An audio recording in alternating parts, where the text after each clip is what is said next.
All right, welcome to another episode of To the Fullest with Jason Froberg. Make sure you subscribe, hit that like button, ring the bell, follow us on social media. Today on the podcast, my good friends, the rock group out here in Las Vegas, Wicked Garden. How you guys doing today? We're Fantastic. Thanks for having us. Yeah. Yes, appreciate you having me back.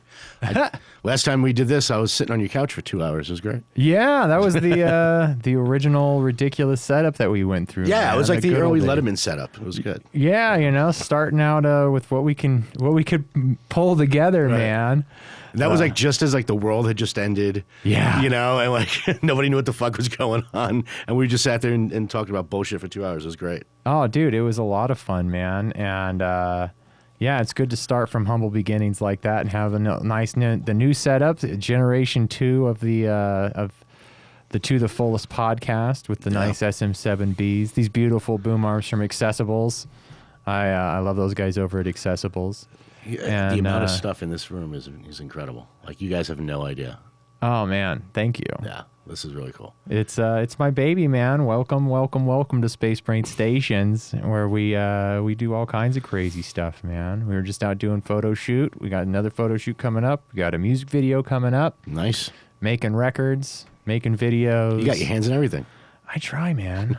I'm a crazy person. I got to stay busy. You gotta, otherwise you end up like me, neurotic. Well, I don't know. It seems like you're pretty busy. You guys have an album coming out. Yeah, well, an EP. An EP. An EP, to be fair. To be fair. Because There's a lot of quality in the EP. yes, it's a highly condensed. It is. We put it all into one small space. We squished it. That way we could keep people's attention better.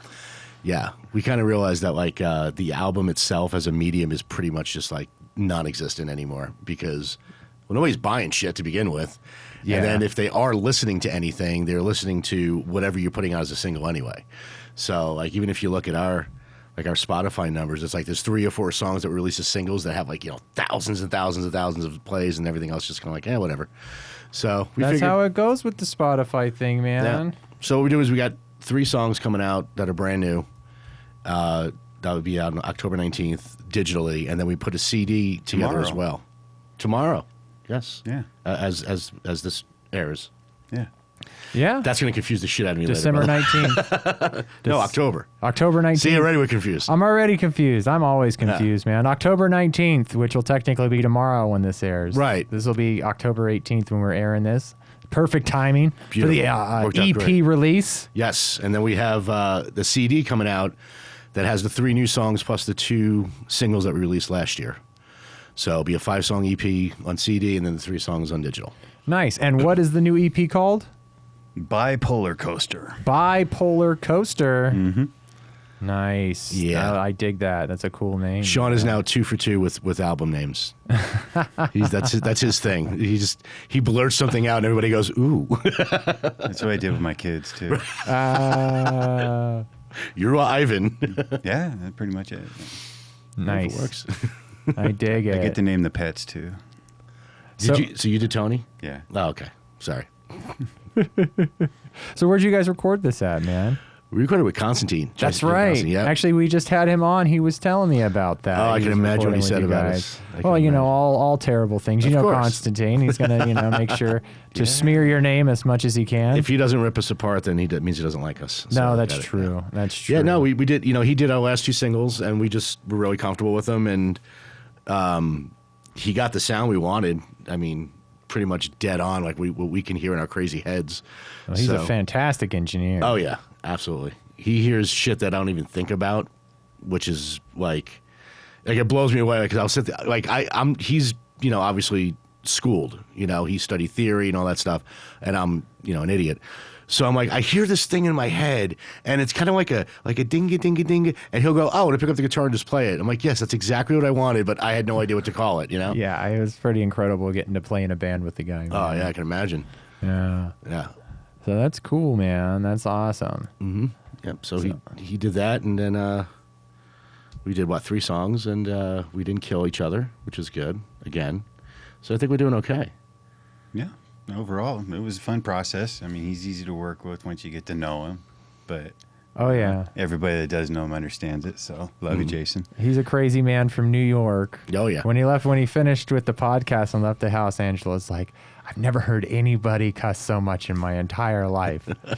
And he's like, that man has a foul mouth. Yes. And I was like, yeah, he's an animal. He's a friggin' animal. Yeah, he uses F-bombs as like a punctuation. Yeah. Yes. You know, He commas definitely and does. periods and things like that. You know? I like you always know when it's going to come out too because he has this pause.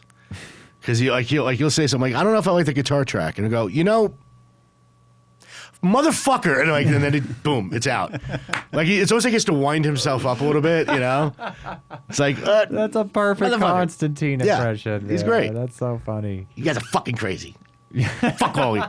Because he sent us the first mixes, which were excellent, but Yeah.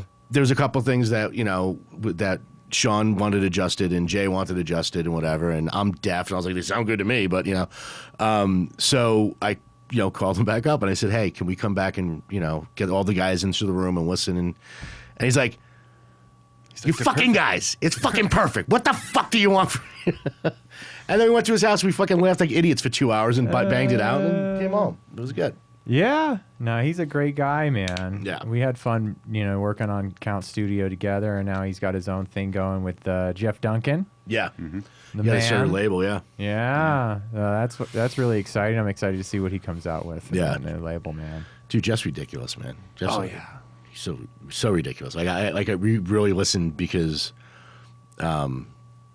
when he said he was going to release his DC4 stuff and then his Wonderlust stuff, and I've heard the Wonderlust stuff when they were working on it, and I was listening to him like, this fucking guy's good. Like, son of a bitch, this guy's good. He's so talented, man. Yeah. So talented. I was just working with him doing his Raiderhead band. Uh-huh. And he's just, they're up there goofing around, playing covers with Raider lyrics imposed over the top of it, right? And it's just like, it's clearly all for fun. Right. And Jeff's up there just friggin' shredding, Right. just bringing the heat. And you're like, oh, man. He's with Masonette with that, right? Yeah. Okay. All right. Masonette loves the Raiders, man. Really? I guess Jeff and all those guys do too. Yeah. Sure. I got to get them. I'm going to have them all come on the podcast soon. I didn't realize, I knew of the band, I didn't realize it was all Raiders lyrics. Yeah, so like, I'll just do a terrible job of it, but like they play like Crazy Train and everything like that. Right. But instead of him going crazy, that's how it goes. The Raiders, they have they like to throw or something like that. Like they just change all the lyrics around. And man, we did a big thing over at Rockstar Bar for them, and all the Raiders fans came out for game one. Right. And they were up there playing and just getting everybody all riled up, man. And it was all Raiders fans. Somebody got shot.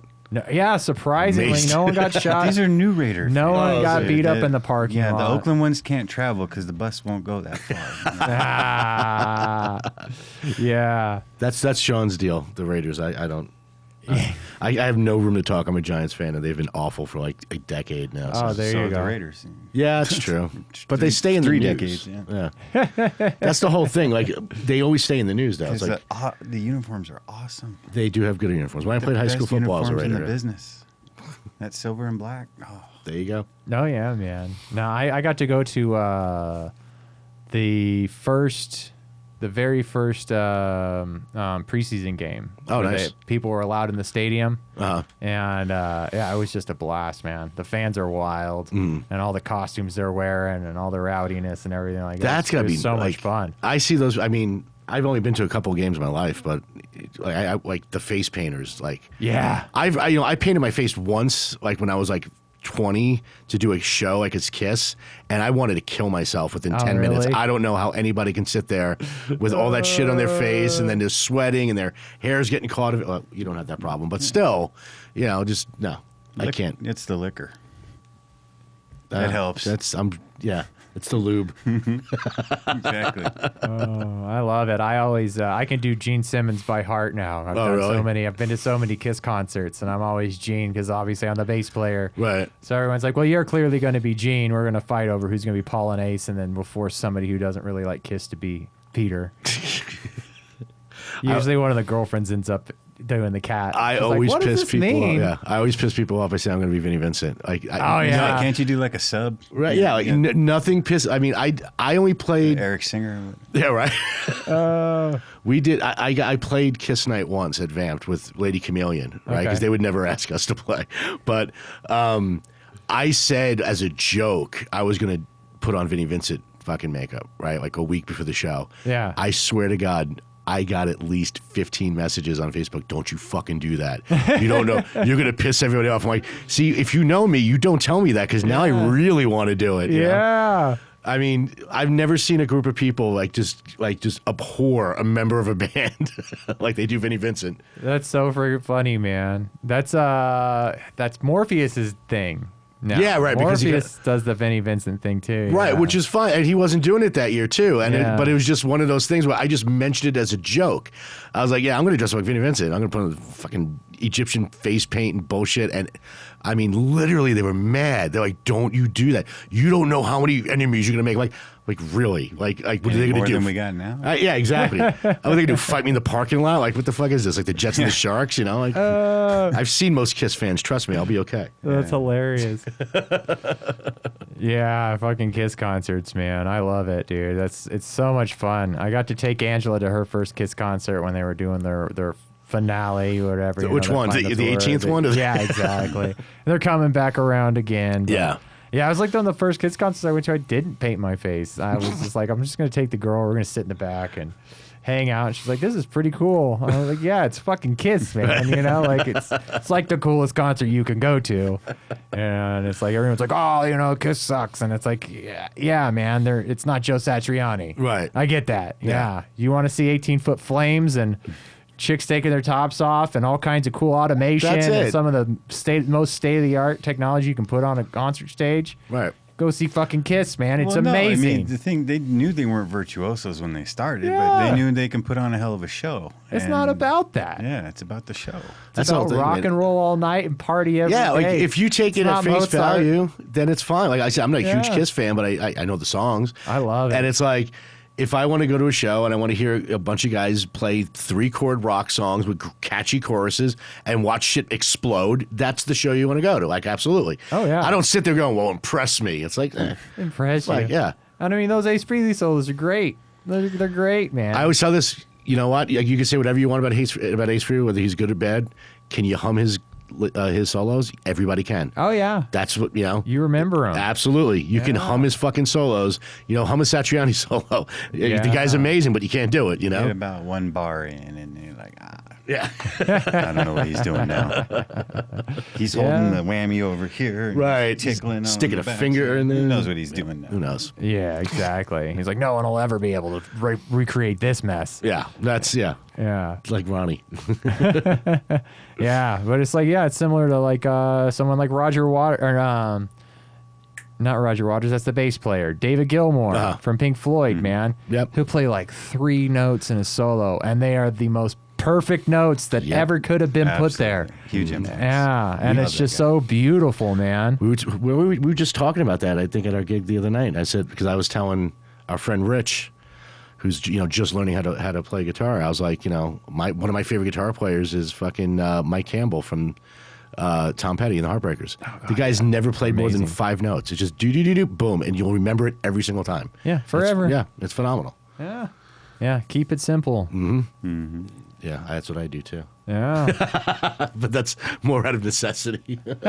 Your solo's fun, man. I like when you, because it makes no sense at all. They really don't. No, it's just there's gonna be a lot of bending going on, and Yeah. it's A lot of- right off the cuff, and A lot of bends, a lot of squiggly wigglies. yeah, but it fits. Yeah. it fits. It gets weird after a while. So. Well, that's the thing. Like, when I did the solo for Bipolar Coaster, when Constantine was recording it, I said, so here's the thing. I said, because in my stupid head, solos have a story. Yeah. Like they mean something in the song. So I told him, I said, so the solo is representing somebody finally snapping. So it has to like sound like it's just teetering on the edge, and then you just lose it. Oh, and by the way, I want to make my guitar sound like a siren. And he just, like, Constantine just looked at me like this. All right, fuck it. And and the dude did it. Like, there's that part where I do that little triad thing, and it sounds like a siren. And I'm like, yes, that's exactly what I wanted. He's like, I fucking know what you're talking about. I'm like, then why'd you look at me like that? He goes, because you're fucking stupid. He goes, you know what you want, but you don't know how to do it. I can't get over your Constantine impression, man. Because it's so spot on. He's a New York Jew. From the same New York. Yeah, we're like we grew up in the same area. Like, he's a Jewish Italian. I'm an Italian Jew. It kind of it's almost the same thing. Yeah. So all you got to do is you do this, and you this fucking guy like that. And the anger he gets, the higher the voice gets, which makes it even better. Yeah. But he ends up getting calm afterwards. He does. It's like a catharsis for him just to speak. Yeah. That's the whole thing. Like, because to be like a Long Island Jew is to almost be in pain at all times, and then you let it out. It's kind of like there's a rock in your shoe at all times. You're just walking around going, what the fuck is this fucking thing in my fucking shoe? And then you're like, okay, now I'm better. That's how we all grew up. That's hilarious, man. I dig that. Yeah, it's like he's in the room. It's like you're channeling him. we should get like a piece of tri-tip and a bagel, and we can fucking do a Ouija board to get Constantine. You're gonna summon him here with Okay, I think we're even now. We love you, bud. Yeah, he talked shit about us last. Now it's our turn. Yeah, that's all he does. He's a shit talker. You got to know that when you're hanging out with Constantine, man. He's fun. Yeah, he's a lot of fun. I always like that guy. You can't be thin-skinned. No, it's just stupid. Yeah. So where you guys playing at these days, man? Let's see. When is this airing? Pause. Yeah, hold on. October 18th. Okay, so by the time this airs, we have just played at Boulder Boulder really? City at the backstop twice. And they have not kicked us out on the first night. Right, they did not kick us out. We got paid fully. They did not call the cops. It went very well. I guess. We're foreshadowing. Right, we're foreshadowing. And then the 23rd, we're playing for the Duran family's memorial for Tim and Art and all those guys. So that's at, where's that at? Fremont Country Club. Fremont Country Club. And from there, hopefully by the time this airs, we'll have a record release party booked. But that's, as you know, is going just as well as the first one did at this point. Oh, shit. Yeah, so, Yeah, I was talking to the guys at Rockstar, but I'm going to hit him up again when we're done here today. Yeah, and I'm going to try to talk him into getting a record release party that weekend for you. Hey, you know what? If they can do a record release party, that's great. If not, hey, we're willing to play. We'll still play, yeah. Yeah. We don't need a special occasion. Yeah, right. We just need a gig. Exactly. Yeah, I mean, they can't hate us. They haven't seen us yet. No, yeah, Right. that's a perfect spot for you guys, man. They need more of what you guys do, man. It's like not to hate on anybody. It's like it's a lot of '80s rock. Well, It's it's cycle like- through there, and Steve was talking to me about it, one of the owners. He's like, I want to get some fresher sound going on. I don't want just '80s rock in my club all the time. How many That's times kinda can you see what happens? Yeah, how many Journey cover bands can you see? Like, really, But they do so well. Exactly, and that's They the make money. That's the curse is they do make money, but it's just Yeah. kind of like. But now here's because I haven't been to the place yet, so I'm not saying this to be rude. I really don't know. Yeah. Is it a place that people go to just because it's a place to go, or are people going there because of the acts that they're bringing in? It's turning into a place to go to. I mean, Okay. it's still really new, Right. So, but people are kind of viewing it as a nice like breath of fresh air in the rock community, man. Mm-hmm. The owners really stay back and don't really get involved, so it's just kind of like a place to Right. go and get a drink, and there's not really a lot of bullshit going on there. It's just like, yeah, here's all are welcome. Right. Come rock and roll. Cool. Okay. So I dig that about the place, man. And they're really open to whoever they're putting on the stage. Right. 'Cause Yeah. I had heard that there was like a tourist vibe to it. Like there's a lot of tourists showing up to there, but I don't. Yeah. Well, it's well, on Las Vegas Boulevard, right? It's on Las Vegas That's where Boulevard. that Callaway was. Yeah. Oh, yeah, and okay. it's still open as a golf resort, man. Right. Or like not a resort, but like you can play golf there. And Right. everyone's whacking balls out and trying to hit that white van, and and then we got rock shows going on inside and golf going on outside. It's a cool vibe, man. Yeah, it'd be great. It's worth going over there and hitting some balls. I think it's like $20 or something. They get a bucket of balls and Right. drive them out in the fucking field, man. It's great. Fucking- Yeah, it's a cool little spot, man.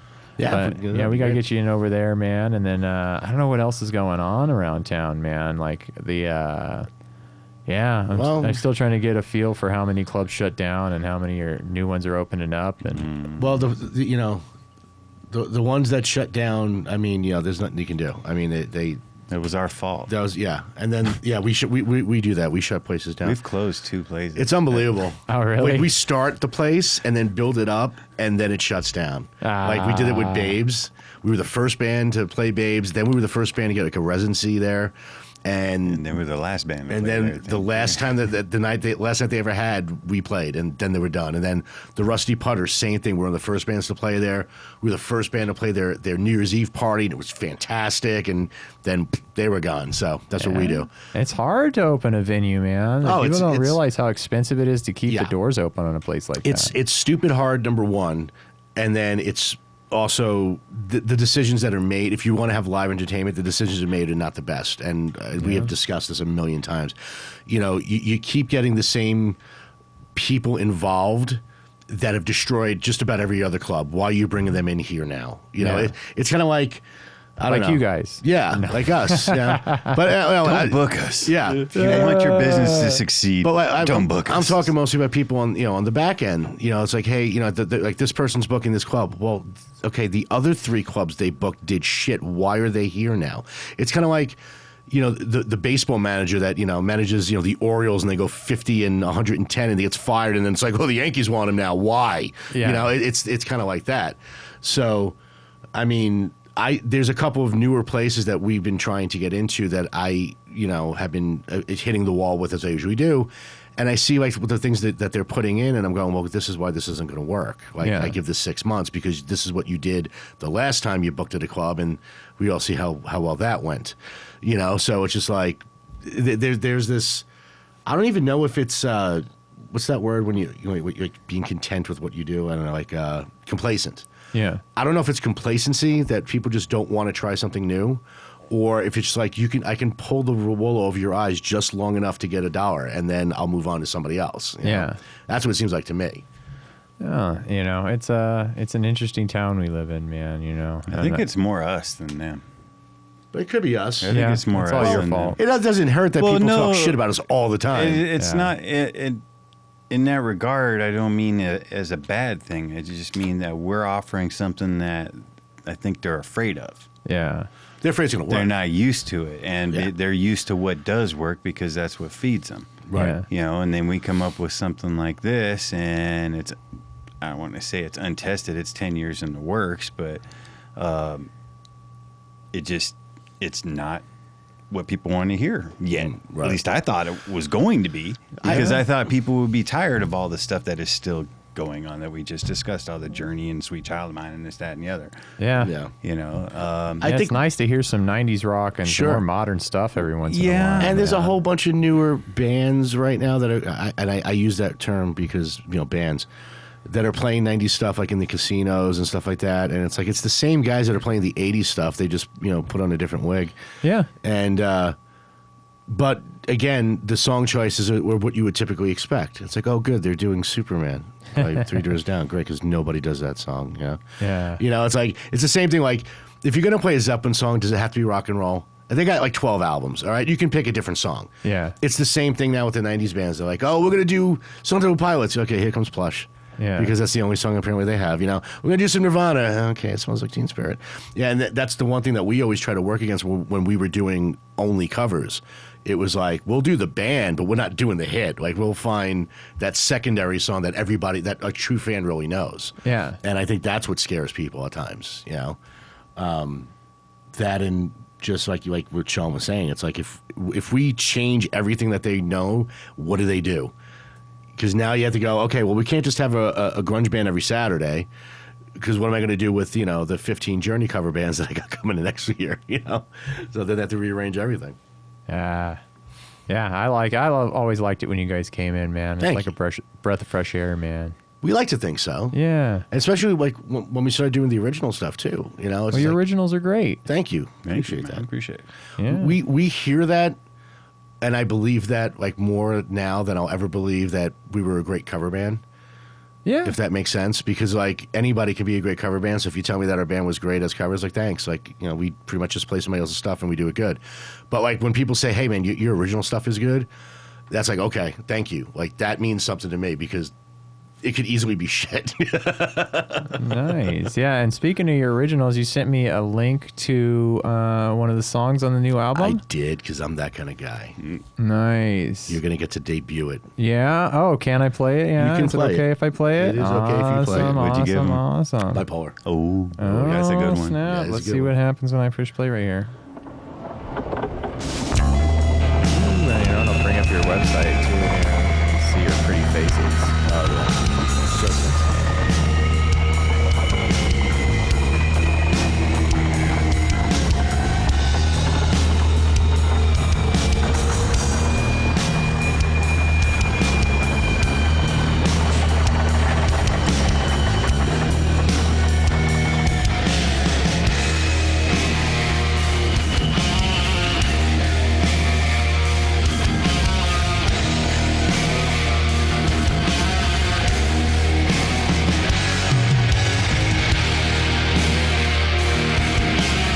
You guys look so happy in your pictures.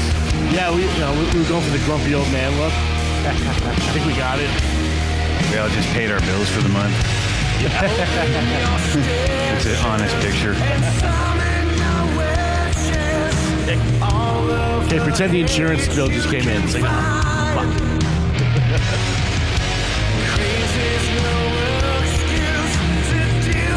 It was hot that day. It was. It's almost like we live in a desert. Yeah, right.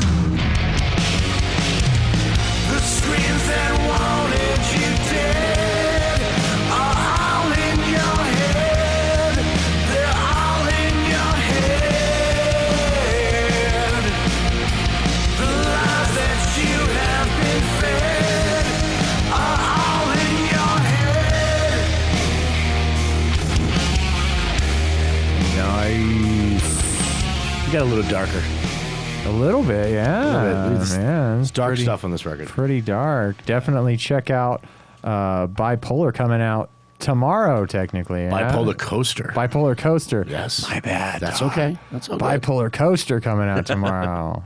October Yes. 19th. Tell your friends, share it, like it, stream it, whatever you can do to it. I don't care. Buy it. It'll be great. But You That's can steal it. awesome. I don't care. We're not, Most- yeah, we're right. not making any money. Not making money. It'll end up on Spotify and all that. And Oh yeah, I'll be on everything on iTunes and Nice. Apple and everything, Amazon and Deezer and the 4,000 other streaming sites around the world that we end up on. That I go, what the hell? Like, Yeah. get a BMI statement. It's like I never heard of this one, but I'll take the cent they sent me. we actually have a real publisher now too. Do you? Who's your publisher? Yeah, we man? signed with Steam Music Oh, in really? Germany. Yeah, so How's that going? Well, I mean, they're just getting started, but their goal is just to put the music in TV and movies and shit. Like that's their goal. It's like, yeah, cool. because I mean, we can't. I tried doing it on my own, and it's impossible. Like you know, so It's it's about like networking. it is, You know, and you're not involved with that network of people, man. yeah, then it's cool because they found us. You know, like we were It's like there was like this weird snowball thing that happened last year because like we did Over and Done. Our single got picked up to be on a compilation record in the UK, and it didn't do very well because nobody buys records, right? But from that we got hooked up with Steam Music, and then the A&R people we're working with now at Liberty. They're based in Australia. And so like they sought us out, which is great. Like we didn't have to go around going, hey, listen to our records. Like they like emailed us. They called us, you know? And it's funny because everybody overseas, because in America we can't get arrested. But overseas we actually do okay, you know? So they're like, you guys, we want to hear, okay, here you go. You guys run. Like we're, Do what you can with it. yeah, do whatever you awesome. can, you know? And like, we don't have any, you know, like I don't want my music to be, no, fuck it, sell it. I don't give a shit. Put it in a condom commercial, Budweiser. I don't fuck what you're selling it. Just put it in there. I want Yeah. like a new medication. I That think would be good for there bipolar you coaster. go. Yeah, That would be really yeah, good. New medication. New bipolar medication. Yeah, Gleamanex, like with like Yeah. the, You know, you can just picture, the commercial, people doing normal activities in slow motion, with our Right. song playing over the top of it, Right. and you going gotta have, over the side effects. You got to have the guy in the somebody in the bathtub because every commercial, like especially Cialis, it's always like a bathtub in the middle of Endor, like in the middle of a forest. You ever notice that? Yeah. Who does that? Like, you Nobody would fucking ever. do that probably. I wouldn't need the bathtub though. I'll go hang out in the forest and chill Right. and get all smelly. And they're like, yeah, take this pill. It'll cure, bipolar disorder, and it'll, side effects may include, suicidal depression and Right. itchy eyeballs and, heart attack and Sausage fingers. like sausage fingers. You're like, great, I won't I won't have bipolar disorder anymore, but I might kill myself or have a heart attack. Yeah, that's so fine. You'll But feel good take about the it. pill. As long as they're using our song, it'll be fine. Yeah. They're like, listen, we understand this has been hard. It's been a hard time, but play the song and take the pill, and you'll be okay. Yeah. Just And that's take it. the pill. Right, just take it. I don't give a shit. Oh, yeah. That is definitely the world we live in, man. Yeah. I talk to a lot of people about that shit. They're just like, I don't know. I just feel like shit all the time. And I'm like, well, yeah, I mean, you eat like shit. When's the last time you exercised? What are you doing? You watch fucking TV all day? Why don't you read a book? It's Yep. like, unplug a second, And they're just like, nah, I'm just going to get I just want a pill from my doctor. I want my doctor to solve all my problems for me. And you're like, good for you. Let me know how that works out. Keep fucking eating McDonald's and not taking care of yourself. Yeah. I'm sure it's going to be great. Guilty. Everybody is. We're all pieces of shit. We are. Well, I agree with that Yeah. wholeheartedly.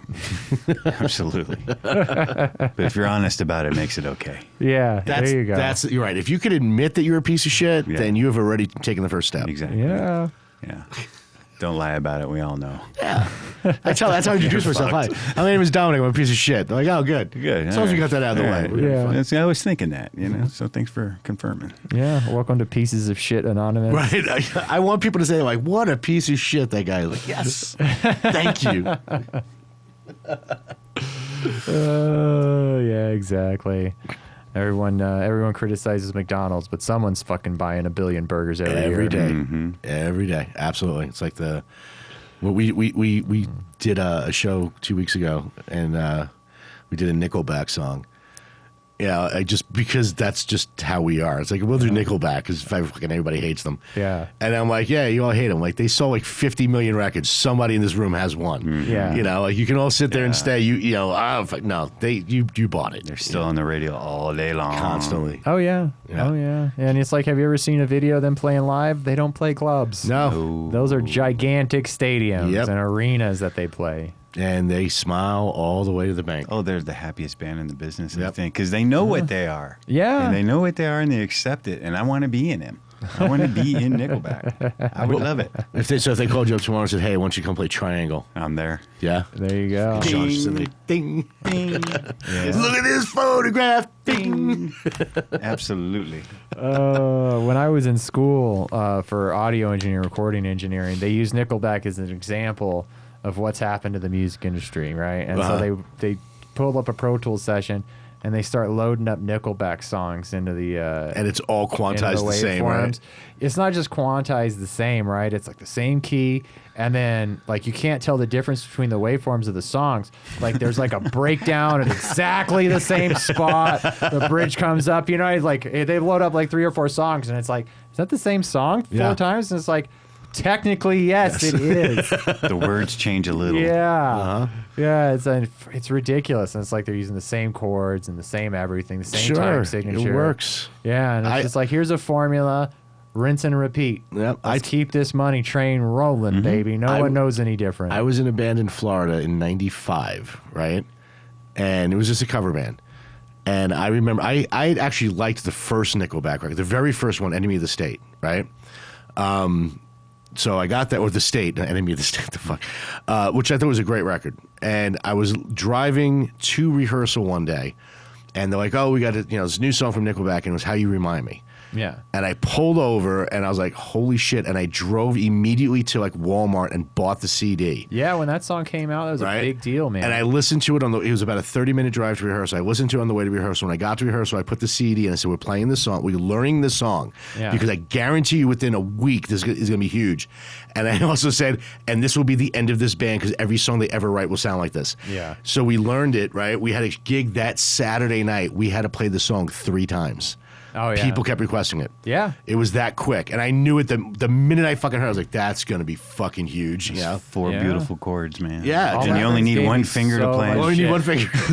Yeah. Yeah, definitely. It's all drops. Yeah. So, I mean, it's just... Dum, dum, dum, dum. Oh, yeah. Just when they do that class, that you're talking about, like this is what happened. You go, okay, but this is why it happens, because if you take that song in a bubble, it's like the most perfect pop song ever written.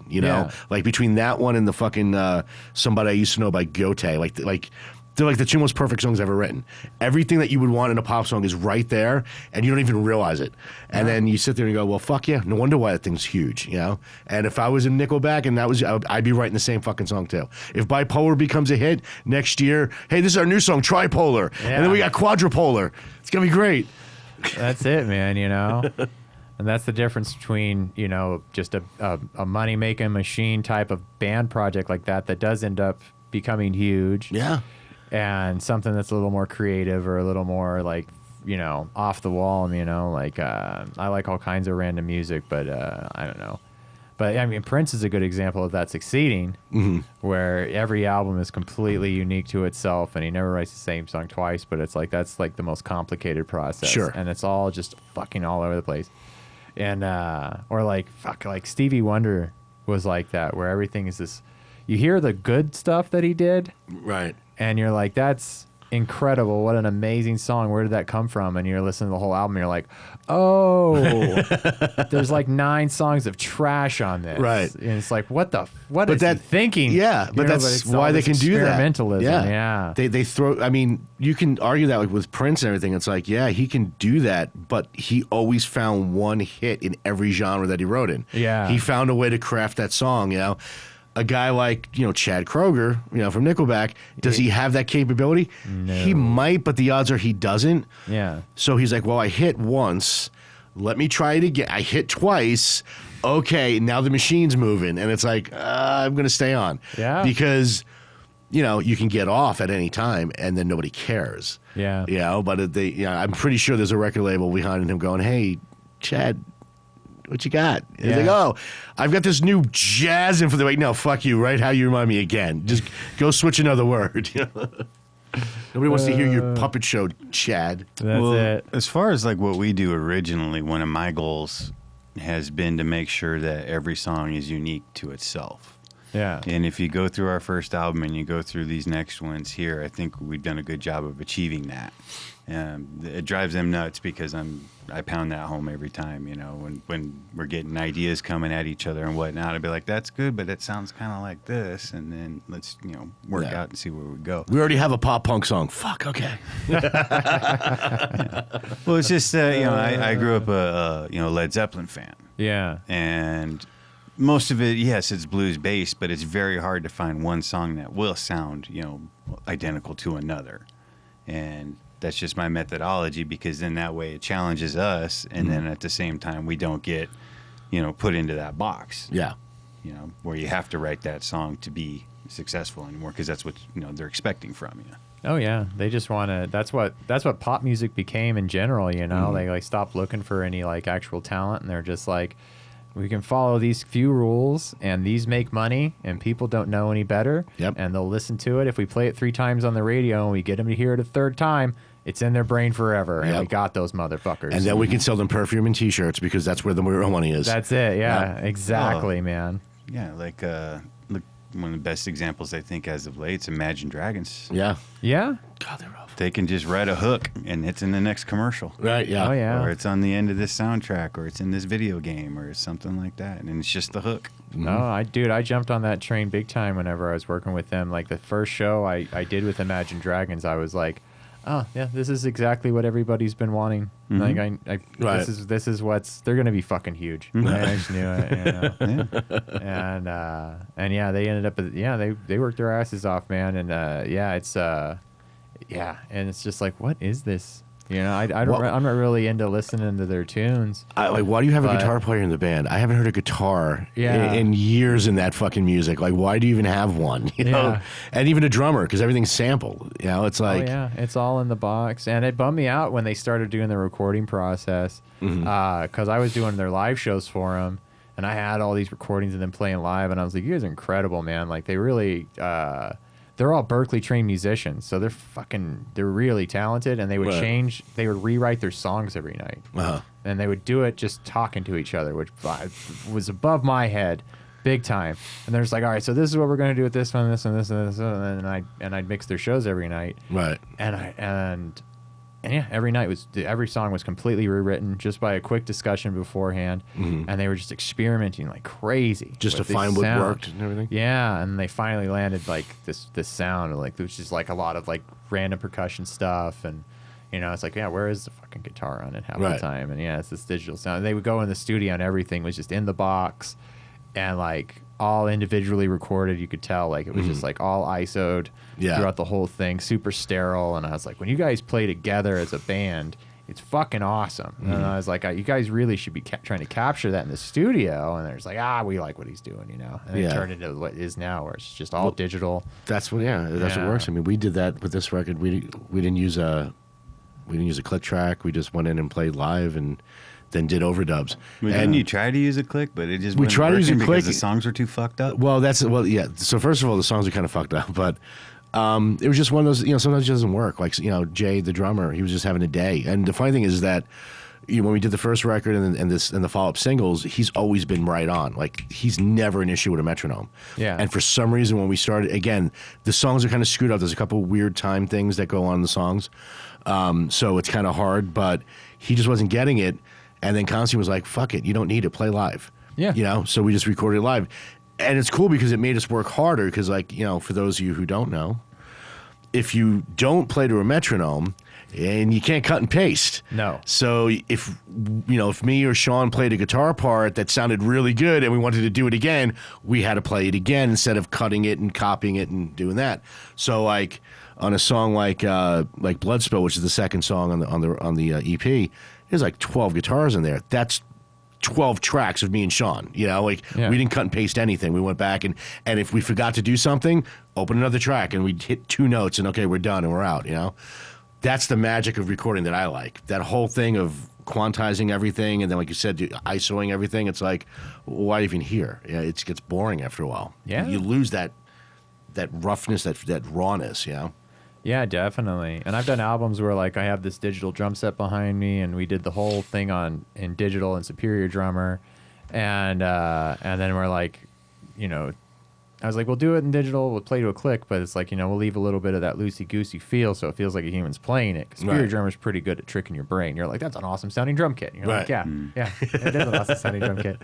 And but then we were like, no, we want to make it perfect. And that was a crazy goal to try to achieve on an album. We did a good job on it, but it was like a little bit bullshit by the end of it, and trying to quantize everything exactly to the click perfectly. Because when a drummer's playing, if you map the grid out over the top of their play, right, the snare, some drummers play ahead of the click, some drummers play a little behind the click, and it's like natural for the human to kind of hear it and go for it at one way or another, or anticipate it. Yeah. No one's ever right on the click like a robot. Right. And so to take those drums and put them like he was a really good drummer too, and he put that all into a quantized system to perfection. It really fucked the vibe of everything. You lose all the feel. Yeah. And then it's like everybody has to play perfectly, like all their guitar parts and all their bass parts and everything, which isn't such a big deal when you have the perfectly, quantized drums and everything. But it's like there's that slight swing variation that really makes it feel human. Yeah. And there was one of my favorite, I think, what was it, Big O. I don't know if you guys watch anime.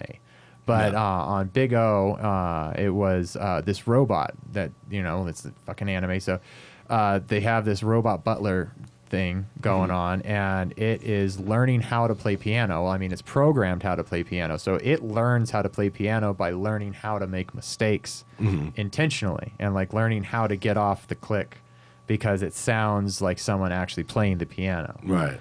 And I was like, yeah, that's what we want to hear. That's what you want to hear. Yeah, you want to hear. You're there for the flaws, man. Especially at a live show too. Like on the record, it really makes it feel like a band's playing on your stereo.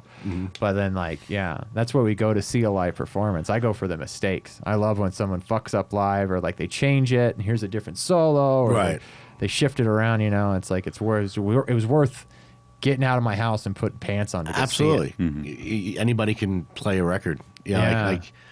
We will extend certain parts of our own songs. Sometimes we'll shorten them off. Sometimes Sean will go off on a solo and just like, okay, let him go. And you know, and it's just because, well, it keeps it interesting for us too, because you got to think by the time this record comes out, these songs were written a year ago. They've been rehearsed to death. They've been changed to death. I've rewritten the words a million times. He's rewritten his leads a million times. You know, we're almost sick of them, and they haven't even come out yet. You know? Yeah. So now we're going to, you know, we start playing them live, and we go, okay, well, how can we keep it interesting? Well, we're going to change this. You know, we're going to, you know, accent this part more so than we did on the record and stuff like that. And that's what I go for too. Like, you know, I remember I saw U2 3 nights in a row on the Octung Baby tour. Yeah. And I was so disappointed. Because the first night they were great. The second night, they were just as good as the first night, but it was the exact same show. And then the third night was too. To the point where not only was all the songs played in the same order, all the stage banter was the same. Oh, yeah. I mean, everything he said was so... It had to be scripted because they had so much shit going on in the back. All the automation and everything. Yeah, like and that. I remember sitting there going, Next like, general and then, you know, conversely, I saw Aerosmith 2 nights in a row at Madison Square Garden. 2 nights... completely different sets. Now, there were certain songs that were played together in the set because they had to be. Yeah. But other than that, no, it was completely different. It was like one night they did this song, the next night it was nowhere to be found. You know, I love Ween. I'm going to go see them, you know, 2 nights Yeah, they're fun. next week. I seen them 3 nights in a row. All 3 nights, they never repeat a song. Yeah. So if you missed the first night and they played, you know, your favorite, you know, they played Baby Bitch, you missed it. They're not playing it Saturday, you know? I saw 9 Inch Nails, and I saw them on the second night or the third night, whatever, when they played here. Uh-huh. And it was like, I'm not a huge 9 Inch Nails fan. I mean, I love 9 Inch Nails, but it's not like I have all their albums memorized. Like, Yeah. say, like Kiss, I can name all the songs when they're playing. I know them all. And Slayer, I know them all. Primus, I know them all. Right. But they fucking played, so they played a couple nights, and then the whole thing was just like B-sides. And I was like, oh, I didn't know anything they played. I'd been all over that. I love that Yeah, band. Love that band. yeah. It was really cool, Right. And all the effects were amazing, and of course, you know, I don't think they played Closer either, which Really? was a bummer. That's yeah. balls. Yeah, I'm sure they probably played it 2 nights in a row or something like that. They're like, yeah, fuck everybody. you Yeah, know, but- I couldn't do that. Like Yeah. I've seen bands that do that. I'm like, just fucking play the song. Like Yeah. you know who actually blew my mind about that was Billy Corgan. He was on Joe Rogan a couple years ago. yeah. And he was notorious for that. Like, you know, you'd see Smashing Pumpkins and they would be like, here's 18 songs that have never been released. I think that was the show. And then he said, like, he realized in the mid 2000s when he started doing the reunion shows, he goes, these aren't my songs. These are everybody's songs. Yeah. Why not play what people want to hear? Correct. Yes. He goes, I can be selfish and keep them to myself, but they're already out there. And he goes, and I'd rather them come see me play them than sit at home and listen to them. Yeah. You know, and now for a guy like Billy Corgan to say that because he's so, you know, in his own head. But yeah, it makes complete sense. Like, I can't think of a day that I wouldn't want to play one of our songs. You know, I mean, we have our moments. Like, I don't want to play that tonight. But if somebody asks for it, it's getting played. Oh, you yeah. know, so. Well, it's like, what was it? The Eagles, they fired their guitar player because there was one song that he just didn't want to play anymore. I don't think he could. It was actually Randy Miser, the bass player. He didn't Was want to. it? Yeah. He didn't want to do the high note, I think, yeah. or something on like Yeah, it was the high one note. of these nights. Yep, that's was it. that what it was?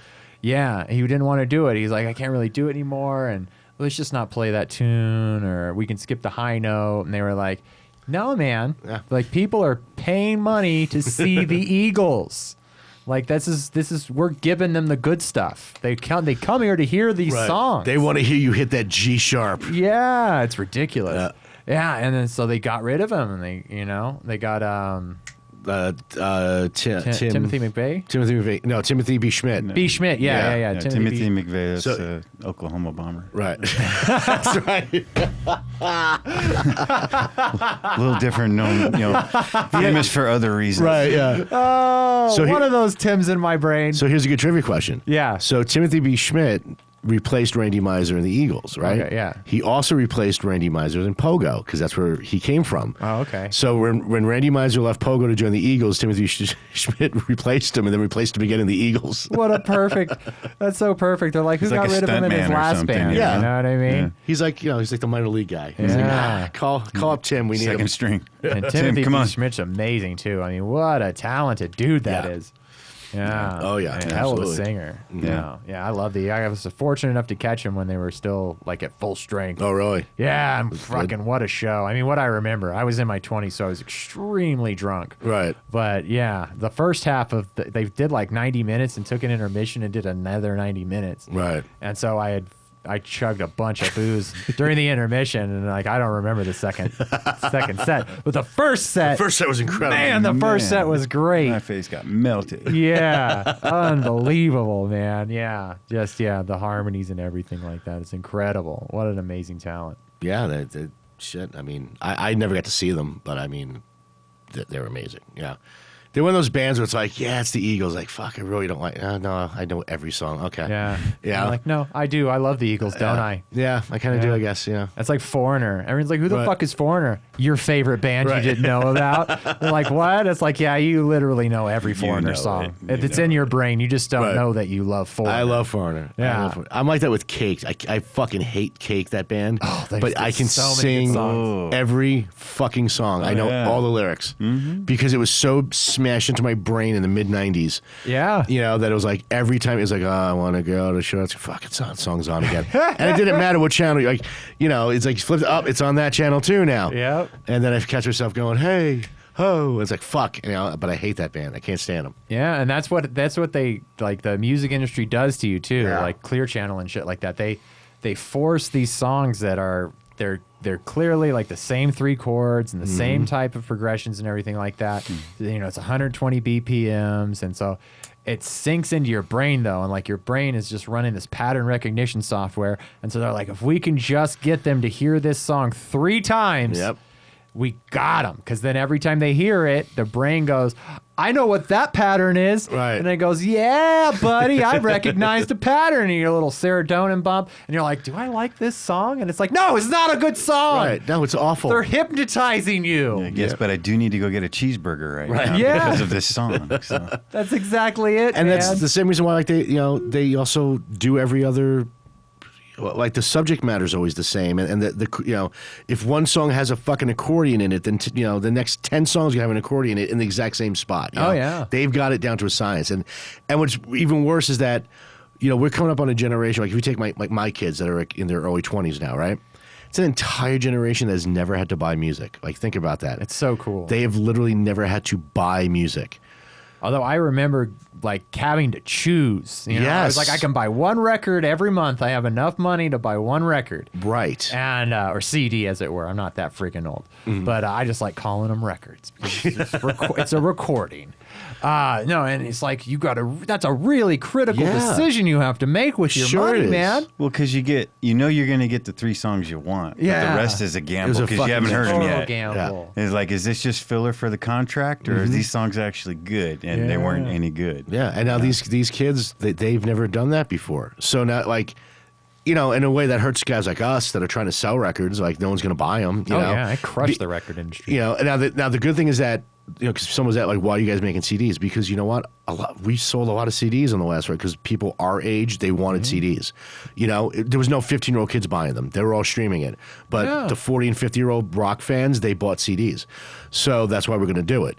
But it's just weird how, because of that reason, that these kids have never had to buy music, they've also never had to be indiscriminate about it either for that same reason. Yeah. So therefore, it's like, well, this sounds like shit, but I'm going to leave it on my playlist anyway because everybody else is listening to it. If I didn't like Slayer, for instance, I just wouldn't buy the record. I could, like, no, I'm not going to waste my money now. It's like, well, I don't like Slayer, but hey, my TikTok has 15,000 streams, so I'm going to leave it on now. It's like, it doesn't have You just want to feel like you're part of something. Yeah, it doesn't- everybody Oh, yeah. likes this, and so I can, right. It doesn't have that. When you discover that band that was nobody, and you're like, yeah, that's mine, and then they exploded. Then you become the hipster guy. I liked him before anybody liked him. Well, I did that in the small town I grew up in California. I brought Facelift back to that town right when it just come out. Oh, nice. Yeah, knowing it, they'd seen the Man in the Box video, but they hadn't heard the rest of the record. And, I brought that in, and everybody was just, it took over. Wow. It took over because, that one came out before Nevermind did. Yeah. And so it kind of like primed the pump. Mm-hmm. It whetted everybody's appetite. And because, up until that point, metal was still very, very strong. This is 89, 90. And, in a fairly rural area that didn't get a lot of new stuff coming into it. But I had moved from L.A. to this little town, and I brought all my L.A. stuff with me, and it just kind of picked up from there. But the thing is what I see now and why, we're pushing singles and things like that is because of the attention span of the listener. Okay, we've got all these computers, all these distractions, computers in our pockets, all this stuff to occupy our time when we used to fill our time with sitting down and listening to that record because that's all we had. You put it on, you open up the liner notes, you start reading the lyrics and you go along with it and you really start to internalize the songs. Yeah. Now it's just background noise for whatever else we're doing being distracted by. Yeah. No, I have a record player in the living room out there, and yeah, I have like the Alexa boxes around and whatnot, but it is nice to be able to say, hey, play whatever on the little digital microphone box, right. But to actually take the time to crack a vinyl open, put it on the turntables, and like you get 20 minutes of playtime, right. And you got to pay attention because you're flipping that thing here in a second, and it's like it becomes part of your experience more, Yeah. So you're really getting into that music, and you really take the time to listen. Yeah, to it. and then also too, I think the content of the albums had more substance to it. Yeah. And that's why you when you sat down and you listened to it, you were looking for the quality. You were looking for something that was going to maybe change your perspective or give you a new idea or something like that. Or go, I understand where he's feeling. Sure. Whereas, now it's just like you said, Alexa, play this. Well, and also too, like back then, like think about the amount of thought process that went into just sequencing the songs on each side of the record. As you said, you had 20 minutes per side. That was it. So it's like there's 5 songs. I got to put these in the right order. It was like building a set list for a live show. Yeah. I got to make sure that I hold everybody's attention so that they want to flip the next side over. You know. That's gone now too. It's like we sequenced our last record. It was like, okay, well this looks good in here. Like there wasn't a lot of the label we were on, like already gone to the first single. That's going to be the #1 song on the record. We don't give a fuck what you do after that. But like. We did the compilation that we were on. The only reason why we were on it was because it was on vinyl. We wanted to be on a vinyl record. Yeah. We knew it wasn't going to sell. It wasn't like we thought we were going to be huge, but it was like some guy was willing to put us on a vinyl record, and we all got a copy, and it's sounds red, great. and it sounds fantastic. It's red. Because like if we want to, we have people asking us to put out vinyl. It's like, yeah, you want to pay for it because it's fucking expensive. Yeah. And I don't think we can sell 100 vinyl copies at $30 a pop to break even. I'd love to say we could, but I doubt it because people are cheap. Yeah, because they don't buy shit. Yeah, you got to print those things in a pretty big bulk to be able to sell them. It's I mean, it's getting better now. I have a contact that gave me a good price to do 100. And when I say good price, I mean it's like less than $3,000. You know,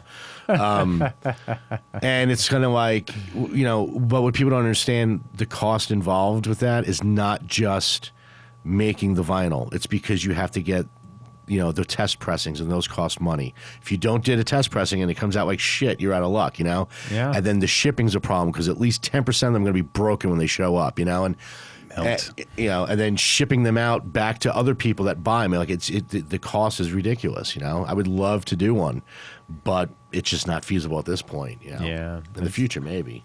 That's a lot of money, man. Yeah, it's crazy. This the guy that put out the record, and his name is Tony. Okay, and he's got the small label, and they do mostly synthwave stuff. I guess synthwave is still really big in Europe. I don't know. But he decided everybody likes something. Yeah, but he decided to do a rock. It's Red Manor Records, it's called. He wanted to do a rock record. He heard our stuff. He loved it. We sent them, we had it remixed for vinyl, and stuff like that. And to get it over here from the UK was a fucking nightmare. I mean, it was unbelievable because what we did was, because the price was so ridiculous, and it wasn't his fault. It was because shipping was so expensive.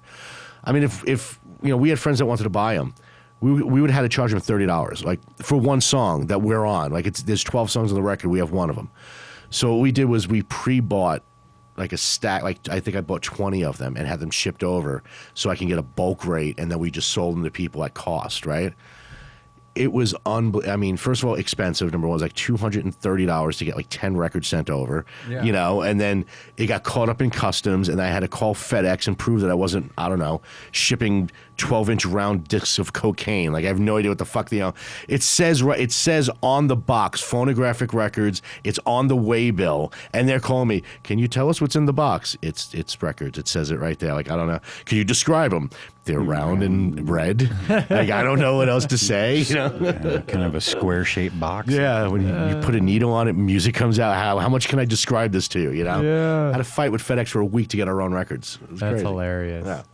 Yeah, that's a pain in the ass right there, man. It is, and I felt bad. Like the guy felt bad too. Like he was like, "I'm so sorry, guy," because it was only us and one other band, ironically from Las Vegas, were the only 2 American bands on the record.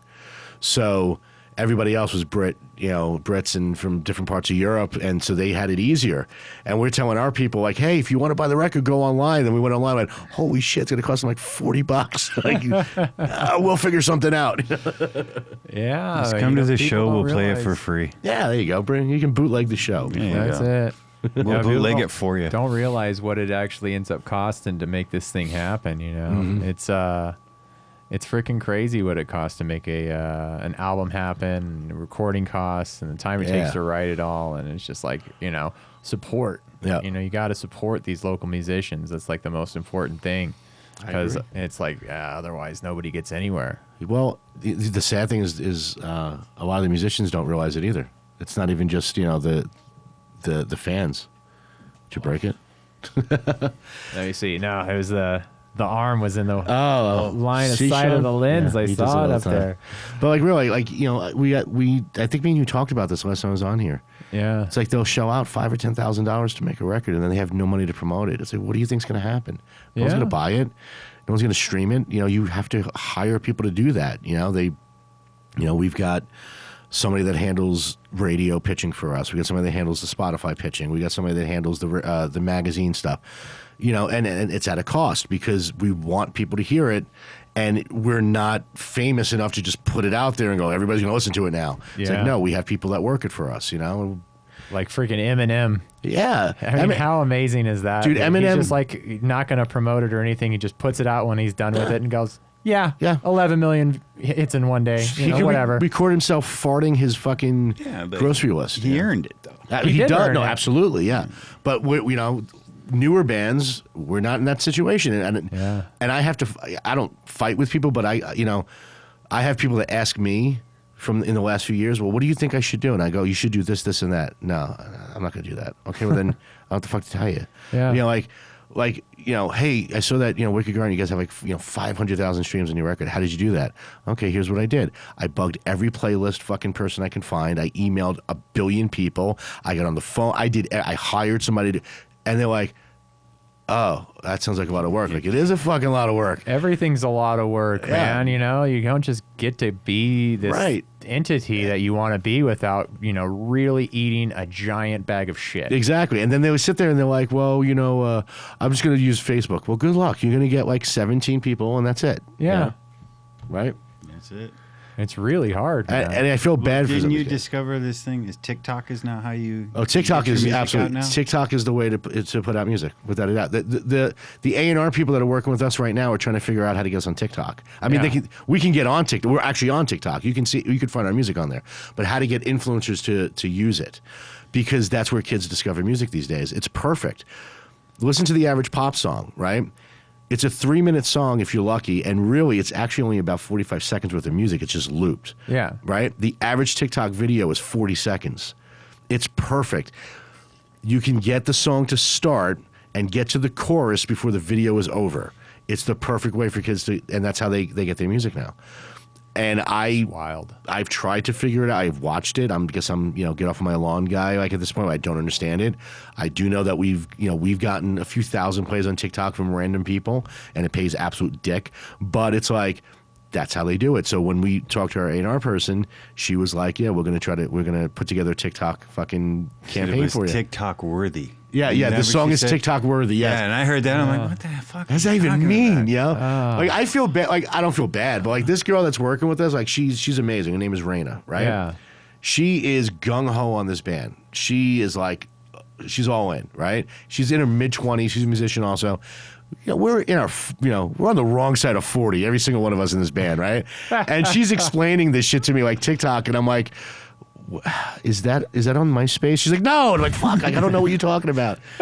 It's like It's on the face pages. It's you got to get it on the face pages. Is that it?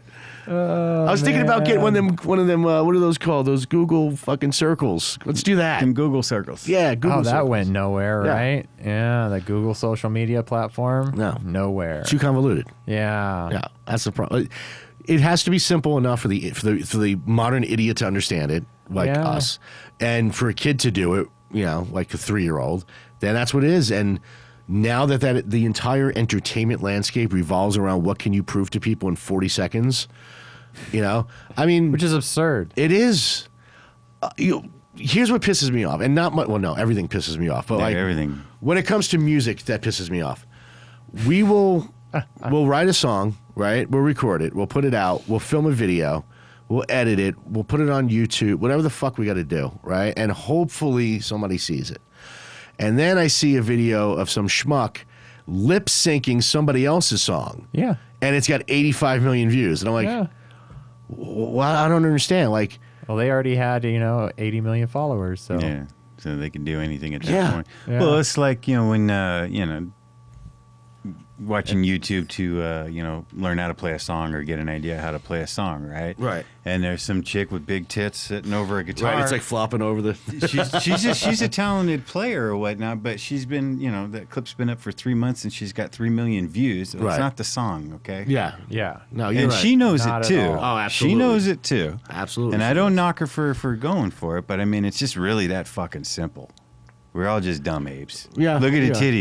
titties. Ooh, boobs. Click. Yeah. Titties. It's like here's the most popular TikToker, 54 million views or 54 million followers, 2.9 billion likes. What does she It's do? just this trash. She just does this. She just Yeah, does some she's blonde girl.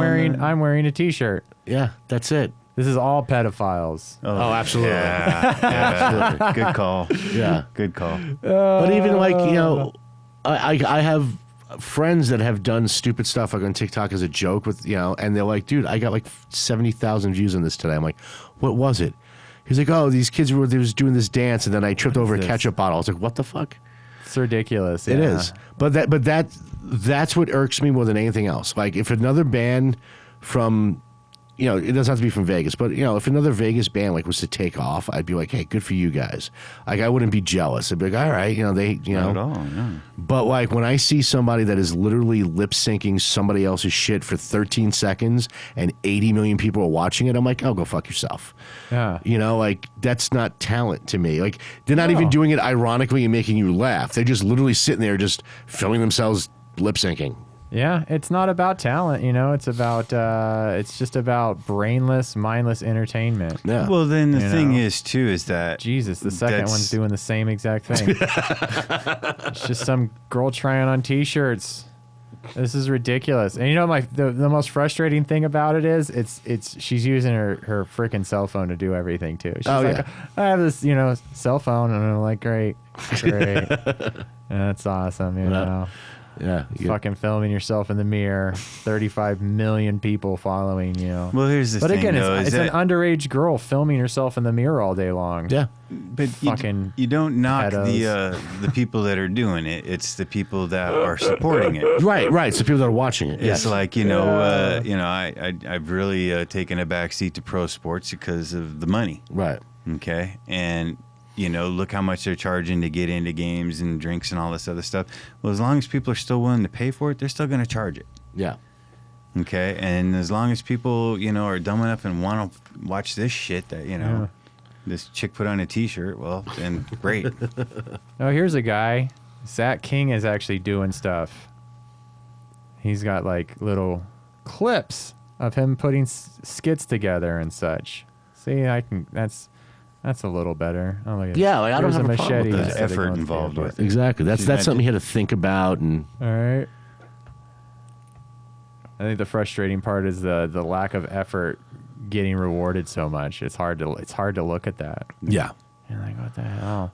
But yeah, everyone's been telling me I got to get a fucking TikTok. I'm trying to do this thing where I'm on the internet promoting this thing, and it's like, what am I supposed to do on TikTok? I'm just a fucking old guy. Yeah. You know, I got to say on there. I started a TikTok account myself. just to troll my wife's TikTok account. Oh yeah, Because she well, I mean, it's not even, she has like an Etsy store where she makes like candles and shit. So I started a TikTok account called Mr. Sensitive Ponytail Man. And whenever she posts a picture of like her newest candle, I'll immediately like, oh, I can really see how you're fighting the patriarchy with this candle. Rock on, slay queen. You know? And she's like, God, you're so fucking retarded. I'm like, I know I am, because I don't know what else to do with this format. Like, nobody wants to watch me do anything for 13 seconds. I don't know why I have it, you know? yeah. My kids don't even have it. My kids are 20. You know, I mean, they've got it, they've seen it, but they don't have their own accounts. Even they think it's stupid at this point. It's mostly the pretty millennials. stupid. It's pretty mindless. But yeah, that's what my friends who have it. They're just like, yeah, I spent 6 hours scrolling through TikTok the other night, and it's like, there's no doing what? Right, there's no porn on there. So what the hell are you looking at? And it's just like dumb shit. They're like, oh, it's just silly and stupid. And it's like, you spend 6 hours looking at dumbass videos, man. Like, You could have just went outside and saw the same What? shit. Right. You know? yeah. If it's that random, you know, blows my mind. Just go to a Walmart High or something. You know? I don't know. We're easily amused, all of us. Yeah, and our attention spans are totally fucked. Yeah. Like, as a society in general, nobody has time to do anything. You recommend, like, I don't even bother telling people, like, about good books to read anymore. Yeah, Because nobody it's like, what the hell kind of gross shit are you trying to talk to me about? You know? Is it on Netflix yet? Yeah, is it on the? Tell me when it's a movie. Yeah, exactly. And even that's like, no, I ain't got time to watch. You know what the funny thing? Like, somebody will sit there and they'll spend 30 minutes scrolling through like Facebook or something, right? And never Yeah. actually absorbing anything. Yeah. Just like, I don't like this. I don't like this. I don't like that. But to read 3 seconds flips. I can't concentrate. It's torture. I mean, like you obviously were concentrating enough because you knew not to fucking, you just did this for 30 minutes. You could have read 15 sentences. Oh yeah. Absolutely refused to do it. Yeah. And I get it. Like, I get the dopamine fix. Like, I totally understand that. I also understand that, as animals, that we are creatures of communication. So this is a way to stay in contact at all times, and that's great. But the dumbing down that has come with it, and not even necessarily like IQ level, it's just common sense level. You know? Oh, yeah. It's like, oh, I can't read. I just saw you on Facebook for like 30 minutes, like reading something that actually pissed you off. Yeah. But you won't pick up a fucking book. It's Yeah. It's really frustrating, man. Well, it's convenient too. true. Yeah. Books are their work. You got to have places to store them. You got to flip through them and shit. But you get this and you just. You can download your Kindle on your iPhone. Yeah. You can read it right on the phone. That's what I tell people. You can read it on your I phone. don't got time to download. Yeah. It's way too expensive. Too busy on Facebook looking at dumb shit. It's eating up all my data, man. Yeah. No, it's ridiculous to me, man. But I had to. I mean, it is very easy to get addicted and to get sucked into that thing, and it does generate that empty serotonin boost to your system, man. And it's like I had to remove all that stuff from my cell phone so I wouldn't go after it. Right. And like I find myself hypnotically looking for it. I pick up, because I set my phone away from me. I realized how bad of a device the cell phone is. So I usually have it folded up in a leather book kind of thing. So Right. you can't see the screen, you can't see any of it. Fucking thing doesn't make any noise, and I put it away from me. And it's like, that thing is toxic. I'm aware that it's toxic, Right. and I would hypnotically like be watching something with the woman chilling and pick up my phone and start going back and forth, not opening anything because I'm like subconsciously looking for that app. Right. And I'm like, what am I doing right now? I have no purpose to be looking. Oh, I'm looking for fucking Facebook is what I'm doing. Yeah, I realize that if it would have been on there, I would have just went bop, hit it and been on, and then been doing this thing going, this thing will give me a bump of serotonin. Yeah. It's like, it's such a drug. It is, and it's a necessity for what we do. Like doing frustrating. creative stuff. It is like every morning, like the first thing I do is I wake up, I check the band's Facebook account, our Facebook account, mine, whatever. And it's like, okay, did anybody message me? Okay, I messaged them back. And then, let's say I haven't put up a post in 48 hours. I better put something up because the algorithm's going to go down. Keep So, it, relevant. like I'm constantly like, how many times can I put, hey, the new record comes out next week. Yeah, everybody fucking knows, but I got to put it out there because somebody's going to, that hasn't seen it yet is going to click on it and whatever the fuck it's going to be, Yeah. There's no other way to do it. I mean, everybody that we've talked to that wanted to work with this band has always asked the same questions. What's your reach on social media? How many followers you got? How many, and it's like, we got 2,800 followers on Facebook. We got 1,000 Instagram followers, whatever the hell it is. I'm like, does it matter? Like, because out of those 2,800, I'm sure, 87 of them are like really Syrian men that put up girl pictures with the squiggly line. Like, I don't fucking know, Yeah. So, I mean, does it really matter? Like, do you really think if I have 2,800 Facebook followers that if I put out a record, 2,800 people are going to buy it? No, we just proved that doesn't happen. Yeah. It's like, so. We it can't doesn't. get 1% of it to come to a show. Yeah. Yeah. Exactly. And like you pay Facebook or Instagram, you're just like, hey, I'll pay for advertising, get my stuff out there. Yeah, And it's for like, what? And I'll do experiments where I'll fucking pump money into one episode and I won't pump money into the other episode. And identical results end up. Like I get exactly the same amount of views no matter how much money I put into it or if I don't put any money at all. Yeah. And they come back and go, look at all the people we got to look at your video. And it's like, I don't fucking believe you. Right. The only one that I ever saw that worked was when I did some some YouTube campaigns for our videos. And I saw like that was like discernible and okay, that kind of worked. Yeah, I'm gonna try some Yeah. YouTube stuff. I'm And- trying to fill out the rest of my content. Yeah, Dive and it into was that kind of advertising. cool because what they do, but the thing is you get charged by the click, right? Okay. So at some point you actually have to convince yourself that you need to lower your reach because this is going to get really expensive. We don't make any money on a video. Like I think our videos have been. If you take all the 4 videos we made and combined all the plays, we've made like 10 cents, right? Yeah. But I've spent I don't know how many hundreds of dollars trying to Oh, yeah. boost them. And it works, but then you sit there and go, wait, this is getting... So every time somebody clicks on it, it's charging me 1 cent. That's great. When 2,000 people click on it, now we're at $20. Like, holy shit, this is going to get really expensive. I got to lower this now. So now I'm lowering my own exposure because too many people are watching my video.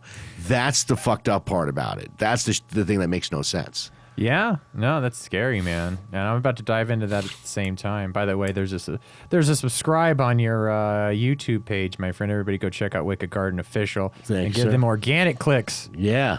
And yeah, no, I'm gearing up once I have a few more of these auxiliary videos and the kind of the format of the Space Brain Station is like we were talking about earlier. The different variety of videos I'm going to be putting up is like actually established. I'm going to invest, some cashola into the YouTube algorithm because I watched a young hip hop artist get on YouTube and he had like a couple videos on his page and I got blasted with one of his advertisements and I followed it, and I'm like, yeah, I'll give this guy support. He's got like 100-something subscribers and a couple music videos, and then I'm going to check him out every few days and see where this is going because I see he's paying for advertisement time. Right. And within a couple weeks, the dude had several thousand subscribers, Yep. and his videos were starting to spiral. And it's like, okay, so it is working. Yeah. And not like the Facebook or the Instagram money that I put in that doesn't do shit. Doesn't do nothing. Yeah, and it's like when you pay YouTube to do it, it actually does seem to trigger the response you want. Yeah. So it's like I really got to put my money where my mouth is. The on only that. bad thing about that, how YouTube does it, is that you can get what's called dirty clicks. Now you can pay for dirty clicks, which a lot of people do. Like you get those people like, I've never heard of you. Why do you have 8 million? They bought them. Yeah. You can buy those. No, they're Which is ridiculous, but you can also get natural occurring dirty clicks, and what that means is that they send out the advertisement and people click on it, and then they after 2 seconds go, "Oh fuck this." That hurts you if you have a long form video, right? So like with a music video, you have 3.5 minutes total, right? 4 minutes. If somebody stops watching after 15 seconds, the algorithm will stop sending it out. Not one person, but a group of people. Yeah. And that's a good possibility because I don't know how many times I've accidentally clicked on a Google ad and went, oh, fuck this, or I clicked on it because it looked interesting and then went, nah, I'm done, So you have to sit there and go, well, hopefully 20,000 people see this, but they all watch for 30 seconds, you know? Like, in 30 Yeah. seconds, like that sweet spot. 30 seconds is considered high retention for a music video. Yeah. So that means they'll send it out on the next wave We or need to whatever. put more chicks in the videos. Then. Yeah, well, it's 'cause we need a budget first. Actually, just Yeah. the video is going to be all chicks. Now, you It should show be. us. We're old and ugly, so don't even bother with Yeah, that. you don't even need to be in the video. You No. know, just play the song and have, chicks in bikinis dancing on That's it. cars. That's it. Right, hitting That's each other it. with pillows and stuff. Yeah. That's the I bet it's formula. going to work. It probably will. It's going to work. It worked for Robert Palmer. Oh, I freaking love Robert Palmer. That shit's great.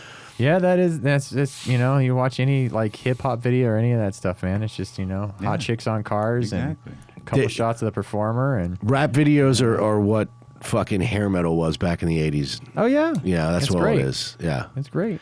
And It's just eye Just they don't candy and use bullshit. chains and fire as much. No, they not changing fire, just chains and guns. But the funny thing is, like, this is where I get stupid out. There's a compilation that I saw on, I think it was YouTube, of rappers getting caught filming cars that weren't theirs. None of that shit's theirs. I know, Mm-hmm. but like no, like these guys like literally like walking like through like the neighborhood and they see a cool car and they'll yeah. start rapping in front of it to use in a video, and it's like they fucking people calling the cops or hitting the fucking alarm and scaring the shit out of them and everything. That's awesome.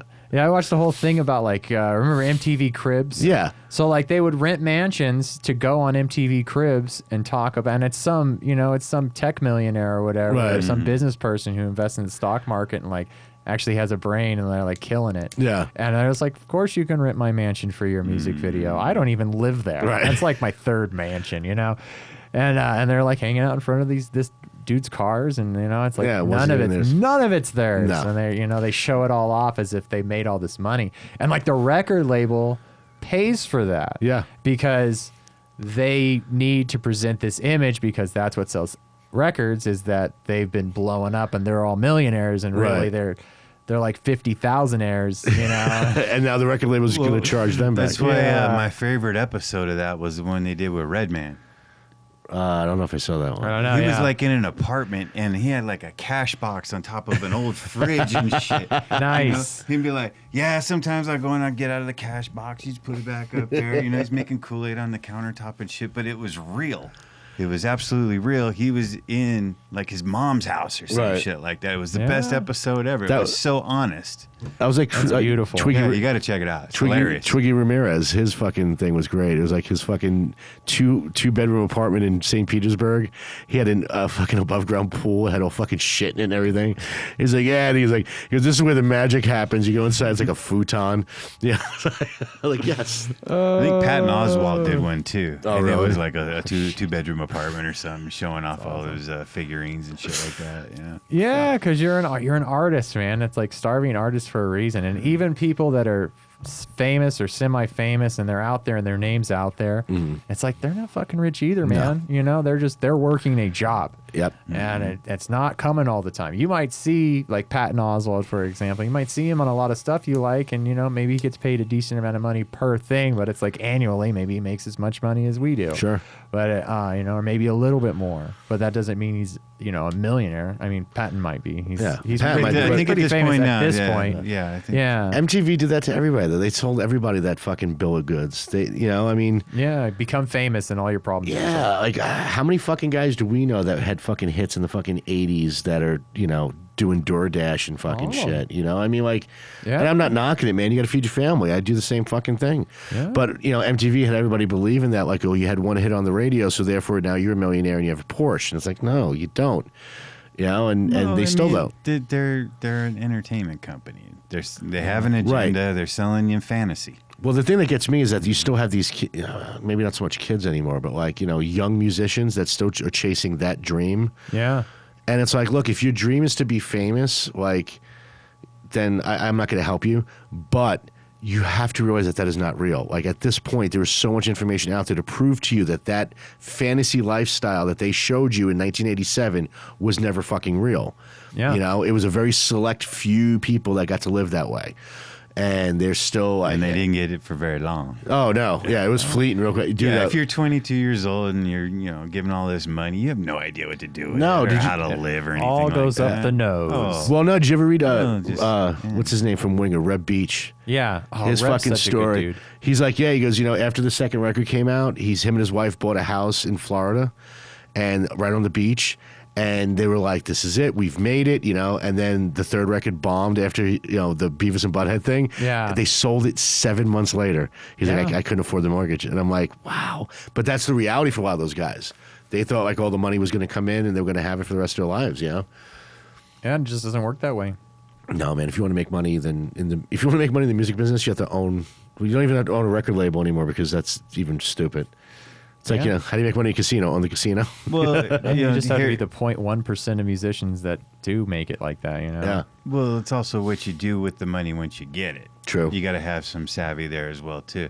I mean, I'm not saying David Ellefson has made the best decisions in the past year, but financially, He's that doing dude, okay, yeah. that dude did well. Yeah. Because he's investing in coffee companies and things like that. The guy's worth, $250 million. Yeah. Whereas Dave Mustaine, he's not hurting. Right. But if you're going to compare bank accounts versus, Oh, yeah. role in the band and effort and stuff, he took his money and put it elsewhere. He did Yeah. the right thing with it. Yeah. So. Yeah. Dave Mustaine is busy injecting heroin into his hands so much he couldn't play fucking guitar anymore. Right. I thought That it shit was was so because he sad. leaned on a chair. No. Because he leaned on a chair. So- That's what he Supposedly. said. He said he leaned on a He chair. leaned on a chair and he Yeah. pinched a nerve off and all kinds of shit. Oh, yeah. I'm sure. Which is, it's Maybe probably that a is, combination but- of both. Yeah. Maybe he injected heroin into his hands and fell asleep on his arm on a chair. Possibly. Very, very possible. But no, I mean, not to make light of that, just compassion for the guy. It's rough that happened to one of the greatest guitar players ever, man. But, Yeah. decisions that we make with our money, it's like, yeah. it's rough. Nobody tells you about it. No. Like nobody tells these guys, hey, back in the days when, record companies gave you advances, nobody told them that, that was the only money you were going to get. And they want it back. Yeah. They'll get it back one way or the other. Yeah, here's $250,000. Yeah. Sweet, I'm rich. Well, no, you got 5 guys in your band, plus a manager, plus an agent. You got to pay for recording. You need equipment. You need a place to live, Yeah. and you're never going to see a check ever Yeah. again. And this is a loan. Yeah, and they were just like, Ferrari. Yeah. Okay. I saw guys do that in New York. Fucking take their advance and spend it all on cars and money, and then they're like, cars and chicks and stuff. And the record label's like, "Where's the album?" And they're like, "Oh, well, when are you going to go record that? Like that was up to you, and now you're fucked." Yeah. Yeah, I literally knew people that did that. That's crazy. Yeah, that's what fucking dumb people do. That's like, what is that? Like winning the lottery. It's like one of the worst things that can happen to you. Yeah. Well, I It's wouldn't like mind. I'd like to ruin find that people's out. lives. But yeah, it's nice to find that out on your own. Well, it's but no, such like a- ruins people's lives. Yeah. Like everybody You're now not prepared demands for it. money from you, and like you don't know what to do with millions of dollars. Sure. What are you? You're not an investment banker. Well, that once you get it, there's so many people out there that know how to take it from you. Yeah. And you Oh, won't yeah. even see it happening. You Oh, won't yeah. even see it happening. you can't watch it.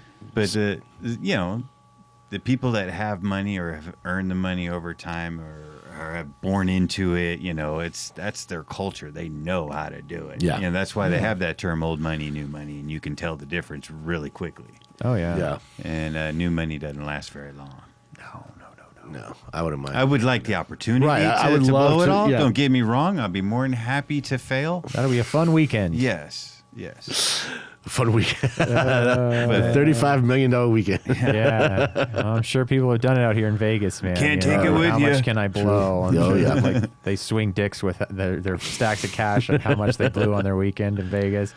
And like, no, we used to hip hop artists will come out and go to the studio and they'll record like the lyrics for one song, and Right. they'll write the whole Vegas trip off. Uh-huh. As a work trip because they came out to record the lyrics to one song in the Right. studio, and then they spend the whole weekend just blowing money, having a blast, and it's all a business trip, that kind of shit. So, I think we're at a disadvantage from living out here. Then we can't do that. yeah. no, it's not like we can go to Albuquerque and tear it up. Right. Yeah. We're getting crazy in Carlsbad tonight. Yeah, exactly, man. That would be fun though. We should try that. Get crazy in Carlsbad. Get crazy in Carlsbad. Yeah. Just get fucking nuts. It's like 7 people in Carlsbad. It'd be great. I think they roll the sidewalks up at 8. Yeah, pretty much. That's funny. Yeah, it's a wild game that we're trying to play, man, and like it's hard because nobody usually wins this game. No. Of playing in the music industry, you got to do it because you love it. Well, I think You gotta that's do it 'cause why it's we're fun. doing it. We're not. Yeah. We're not kidding ourselves or Oh, I know you. living delusional or anything Yeah. like that. It's because we do love it. Yeah. You know, I mean, yeah, I'm still trying to figure out why we're doing it. I think it's just because somebody stepped on your ego a few years Yeah, ago, and pretty now much. we're an original band. Yeah. I just wanted to hear some grunge, so I Right. started a grunge band, and now I got this shit. I'm sorry. Yeah. Yeah. All right. It's all my fault. It wasn't. I mean, yeah. No, it was my fault. It was you. It was my fault. I'm sorry. Yeah. But here's the thing. Like, I don't know. I think it was a natural progression for us to go to, because I think that the cover thing, as great as it was, like, look what happened, in the last 3 years. The gigs have dried up. If we didn't have the original stuff to do, we'd be like, what the fuck are we doing? I don't think we would have survived. And it has nothing to do with our personalities. We all get along. We're actually really friends. Like, we do hang out outside of the band, which most people don't do. Yeah. We really hang out together, That's hard to do, man. Yeah, and I think that, like, because of the way it went in the last 3 to 4 years, where the gigs started getting harder and harder to come by for us, we probably would have said fuck it. Yeah. But because we had the original thing, like, okay, well, at least we could work on our own songs, and I mean, I even said it when we came back from our first shows after COVID. I said, if I never do another 4-hour fucking cover set in my life, I will be happy. Give me the 45 minutes to play 8 or 9 of our own songs, and I'll be good. Yeah. Because it's getting harder because we're getting older. Yeah.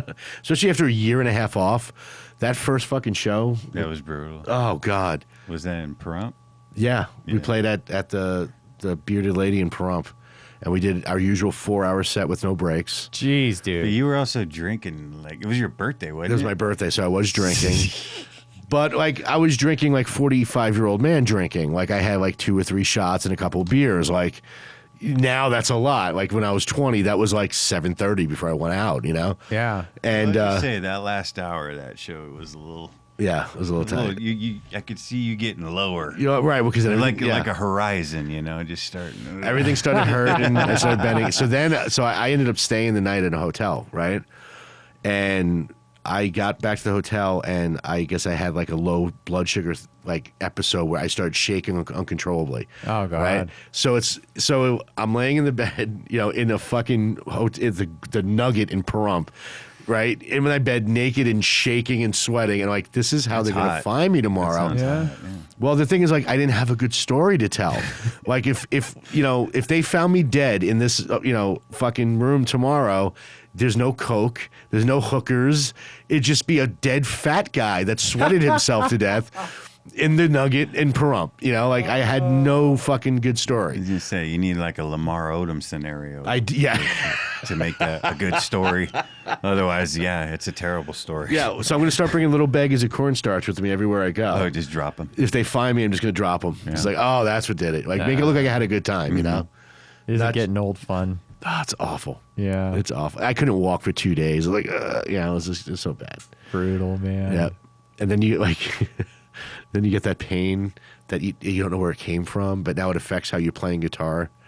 It's like, oh, I can't do this anymore. Now I'm playing like this because this hurts, whatever the fuck that piece is, yeah. Oh, yeah. Yeah, I'm dreading picking up my bass again after I fucked my elbow all up last month. Oh, boy. And, yeah. I don't know. We'll see how it goes. I'm sure I'll be fine. But, getting back on the horse is always a bitch. Time to reestablish the The calluses. The calluses. built up. Yeah. yeah. Learn how to play everything again. I haven't played since freaking pandemic, to be completely honest. I farted around, but I haven't sit down and dig in again, Yeah. Oh, it's gonna be rough. It is. We ain't going to lie to you. It is. Yeah, I'm not looking forward to it, man. Well, that's why I'm glad we got those gigs as kind of like a spring training kind of thing. Right, yeah. Before we could get back into season. It was like a warm-up gig. It's like, oh, God. But the thing is 45 minutes into a set, I'm just starting to get loose. No, I understand, I'm just yeah. starting to relax and get into it, Yeah. and then, by the time, like last time, I vamped or whatnot, it was over so fast. It was like, "Here, Wicked Garden. Thank you. Good night." Yeah, that was like the fastest we like just play 50 songs? minutes we ever did. Yeah. Oh yeah, I remember those shows when I was a kid. And it was just like over. But I think there was so much adrenaline for that show because it was really our first show back, like real show, at Vamped in front of people, that we love and that, we have a relationship with and playing with, the Sins guys and everything. I was like, there was a lot of good vibes, so it went quick because it was designed to go quick. Like, we had our set worked out 50 minutes on the dot, not a minute more, and we were done, and it was like, oh, but we can kind of bask in it a little bit. It was like, that was a good show. We sounded good. The people loved it, When you do those 4 and 5 hour sets like we usually do, like in, the so gold much. mine, when you're done, you're just empty. Like, I got nothing You don't left. talk to nobody. Yeah, then right, because that's when people want to talk to you is afterwards. Yeah. And it's like I don't have a bone in my body that I can tell you I can't look at your face right now. I need you to go away. I don't have that, And you still got to pack all your shit up and put it in a truck and drive somewhere. Exactly. I'm like, oh my God, do I really? Yeah. But the thing is we kind of did that to ourselves. Though. Yes. Yeah, 4 or 5 hours is a long time to play, man. That's a long time. Well, because I don't like it when people leave during the break. Yeah. It always and happens. people leave. If we sit there and just challenge them, Yeah. we're gonna force 3.5 hours worth of music continuous at you. Mm-hmm. We're going to see how many people are gluttons enough to stick around. Yeah. And I'll be damned if there's people that you could see them get out of the chair at the end of the show and they're more worse off than we are. But they stayed. Uh-huh. And my philosophy is if they don't leave, then they're still here and they're buying drinks and they're doing the club is getting their money and they'll have us back and so on and then I didn't know what to do during a break anyway. Right. Except stop playing for 15 minutes and then we'll go back up and start doing it. Well, that's the thing, because most of the places that we do this, there's no green room. It's Yeah. not like we have a place where we can go unwind. It's like, no, it's like once if we say we're going to take a break, hey Then you're guys. stuck dealing with the crowd. Everyone comes up and wants to talk to you. Yeah, You know? yeah. And then What- you get the gearhead in there and starts going through all your pedals and shit. Right. It's And like, the other guy was like, oh, I used to, play bass in a Foghat cover band in 1978. Can I come up and do a song? It's like, oh, go fuck yourself. Like, I never ask anybody to do a song. Like, if somebody invites me up, I'll be happy to do it. Yeah. But I will never ask, Yeah. To me, it's, and there's guys that ask us, I'm like, yeah, come on up. Like, that's awesome. Like, that's one less fucking song I got to play. So Yeah. please come up. But I don't have it in me to go up to somebody I have no, actual relationship with. Like, if we were playing a gig and fucking, whoever, and fucking Doc Ellis walked in and said, can I play? It's like, here you go. Here's a guitar. Have at it. We have a personal relationship. You're a Yeah. great musician. Go. But to walk up to a band you've never seen before and, literally tell a story like that's an actual story. I was in a Foghat cover band like in 1978. Can I do a song? I'm like, did you hear us do any Foghat at all? No. And you tell me you're in a Foghat cover band means nothing to me because I know the 3 Foghat hits and that's it, Yeah. So you have to deal with that. There's no wall of separation, and there yeah. should be. Well, the narcissism that goes through the American Sure. ego is just insane to me, man. Oh, You yeah. know, like people just are walking around thinking they're just these amazing, amazing people, and doesn't it? Everybody should just know who I am Right. and how incredible I am. Do you remember when that happened at Goldmine? The guy that brought his own fucking guitar and started playing during our set when JC was still in the band? Do you remember that? no. It was one of the parties that they had. Like, I don't know if it was like St. Patrick's Day or something like that. So anyway, we were the band to play, right? And we're playing and we're doing our set, and we had to take a break that day. I think they were doing like a raffle or something like that. So we took like a quick 10-minute break, and JC was in the band at the time. And this guy comes up to him and starts like, why do you guys get to play all day? I don't know. Why do you guys get to play? And JC's like, look, they booked us. Like, I don't fucking, like, get away from me, right? So he's telling us about it. He's like, yeah, this fucking guy's weird. As we're playing, the fucking dude goes out to his car and comes out with a fucking acoustic and sits at the back of the club and starts playing and trying to yell over the band as we're fucking playing. That's amazing. I Yeah. didn't even remember that. You don't remember that? That's I mean, so I they, drinking that they- night. yeah, they kicked him out, but it was just like the balls on a guy. Yeah. Like, oh my God. Back when I was just Don't playing you bass and know didn't have to who pay I attention to am? it. Yeah. Yeah. I know, Like, guy's a god in his own mind. Like if I had understood the situation of what was going on because I didn't get it at the time, I would have told that okay, everybody stop. let's hear what this guy's got to do. Right? Let him go. Because if he's good, Get on up here and play a song. right.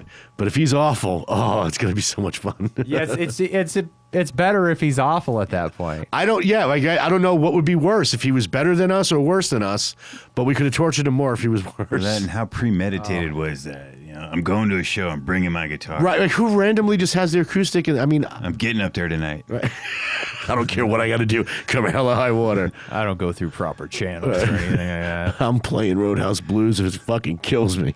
God. Jeez Louise. And that's the thing. He was probably playing Roadhouse Blues or some other fucking shitty open mic night jam that Whatever every you can do fucking with an body acoustic does. by yourself. And that's it too. There's open mics and jam nights. Right? Why aren't you going to Just that go there. show? Yeah. Like, why you got to come to where there's a designated entertainment for the evening, and you're That- not a part of it, and they're not welcoming people up. Right. Like, would I go to, like, T-Mobile when fucking Metallica's playing and be like, hey, oh, fuck you. And, Yeah. like, and here's Wonderwall. Like, no. Like, I wouldn't fucking Here's do that. Wonderwall. Oh, that'd be amazing. Yeah, everybody, like, I support people going out and playing. Like just do it. Like I tell like my friend Rich all the time, Yeah. dude, just fucking play. I'm awful. Doesn't matter. Be awful in front of people, because you know what? It's going to help you later. Yeah. You know, when you get good in front of people, it's really going to go, wow, I'm glad I sucked at the first time. So I support it, but like I also don't take over people's shows. I don't like fucking doing that. I hate when people do that. You know. That Marky Mark movie, Walkstar, just ruined it for everybody. Yeah, exactly. They're gonna drag me out of the crowd and let me sing lead vocals. Because that really happens in real life. Oh God. Yeah, twice in the same movie. Right. Too, right? Fucking get out of here with that. No. I would love somebody to run up on stage with us one night and try to like take over, and we can just hit them with a guitar. Oh yeah. That'd be fun. Yeah, maybe. Depends on the mood. See what happens. You know, depends on how good the song is. Yeah, it's true. Depends on what song we're doing. Yeah, I would always get people going, I like Primus too, man. Let's jam some Primus tunes. And it's like, You don't jam Primus. Right. do you know how much rehearsal goes into this? And all three of us are just like, this is our whole life's accumulation Right. to get to this point. Exactly. And it's like, yeah, we're just going to wing ding it real quick, right, bud? Like, that's going to work out. You know, the 27 pauses in this one song. You know, it'll be perfect. It's going to be great. Okay, cool. Let's go embarrass ourselves. And that's what it always ends up being. It's the lack of self-awareness. Yeah. Because like it's like there's that. Then there's the people like it's if you come to a Wiki Garden show, it's pretty obvious within an hour what we're playing. Yeah. It never ever ceases to amaze me that every show we play, somebody comes up like, you guys know the Scorpions? I'm like, real? Like, Play Freebird. yeah. I mean, like, yeah, you get the Freebird thing, but they'll legit come up with like these '80s metal bands. Yeah. Yeah. Like, do you guys know any Wasp? Like, what the fuck have you listened to in the last hour that would make you think that we play fucking Rainbow? Like, what the that's fuck? irrelevant. Yeah. That's just what they want to hear at the time, and Yeah. we're up there with instruments, so maybe it can happen. That's it. But yeah, you kind of missed the boat in the past hour that we didn't do anything from 1989 or older. But what we do is we save that for like bigger shows, like yeah. when we did Vamped a couple weeks ago. Of course, we you got to whipped. play 80s Advanced. Oh no, we didn't. No, we whipped out we the did. Kinks. Yeah. Oh, did we you? whipped out. We did fucking Baker Street by Jerry Rafferty. Oh, God. You guys are pulling out the great ones. Oh yeah, dude. What else did we do? Oh, we did Paint It Black, but that was kind of like a tribute because Charlie Watts had died, you know. Oh, yeah. And But like the You didn't do Sweet Child of Mine? oh no, we have fucking limits, dude. God damn, I hate No, that. it's- I mean, I don't hate anything, but Sweet Child of Mine, it gets pretty close. Oh yeah. Like, I do not want to hear that song ever again. no No. need to. Yeah. No, it's been No. played enough. Yeah, I've heard that song 10 billion times in the days I've been on this planet, and that is far too many to hear any song. What were you saying about? Sorry, I cut you our off. 80s stuff. At was Vamped, trying- you started something. Oh, what I was saying was, since we're pretty well established as far as how long we've been doing this in town here, and we've been able to kind of shake off the whole '90s cover thing, that originally was the goal, and so now we are picking stuff that is obscure overall. It's stuff you have heard, but you haven't really heard it, in a while. Yeah. So like, the last show he goes and he picks the Kinks tune, which is Destroyer. You familiar with the tune? I'm pretty sure I'm familiar with the tune. It's got the same line in it as "Girl, I Want to Be with You," but then it turns into a punk song after that. Paranoia, self-destroyer. And, great tune. When he brought it up, I says, "Yeah, absolutely, I love that Yeah, song." I dig the Kinks, man. Well, yeah, 'cause Names of songs. Don't I got to hear this song? Right. I know what the hell I'm talking about. But like the last time around too, when we opened up for Original Sin, we did Falco. Yeah. We did our own version of Amadeus. Okay. Right. We did the Police. Right. We did BTO. Yeah, Let we It did Ride. BTO. The BTO, yeah. Yeah. So we did Synchronicity 2. We did Amadeus and Let It Ride. That's And awesome. with our other stuff. Yeah. Just to fuck with people. Yeah, that'd definitely fuck the vibe up a little Well, bit. yeah, You're like, people what are just expecting happened? us to come out and do Yeah. Pearl Jam and Stone Temple Pilots and all this shit. And Yeah. no, we're going to do some Police tonight. Yeah. That's Yeah. awesome. Yeah. We just, just fuck with you just a little bit. Yeah. Yeah. It's like- about having fun, man. Mm-hmm. Well, I guess it's our way at like giving people the finger in a roundabout way. Like, you don't think we can do this? Like, we could do this. Like, That's why we did Nickelback. yeah. I mean, yeah. And in the past, Friggin' we've done Nickelback. Aerosmith, we've done Guns N' Roses, we've done the Cult. Yeah. And it was for that reason for people to go, you don't think we could? We could. We choose not to. Yeah. It's a conscious choice not to do it because everybody else is doing it.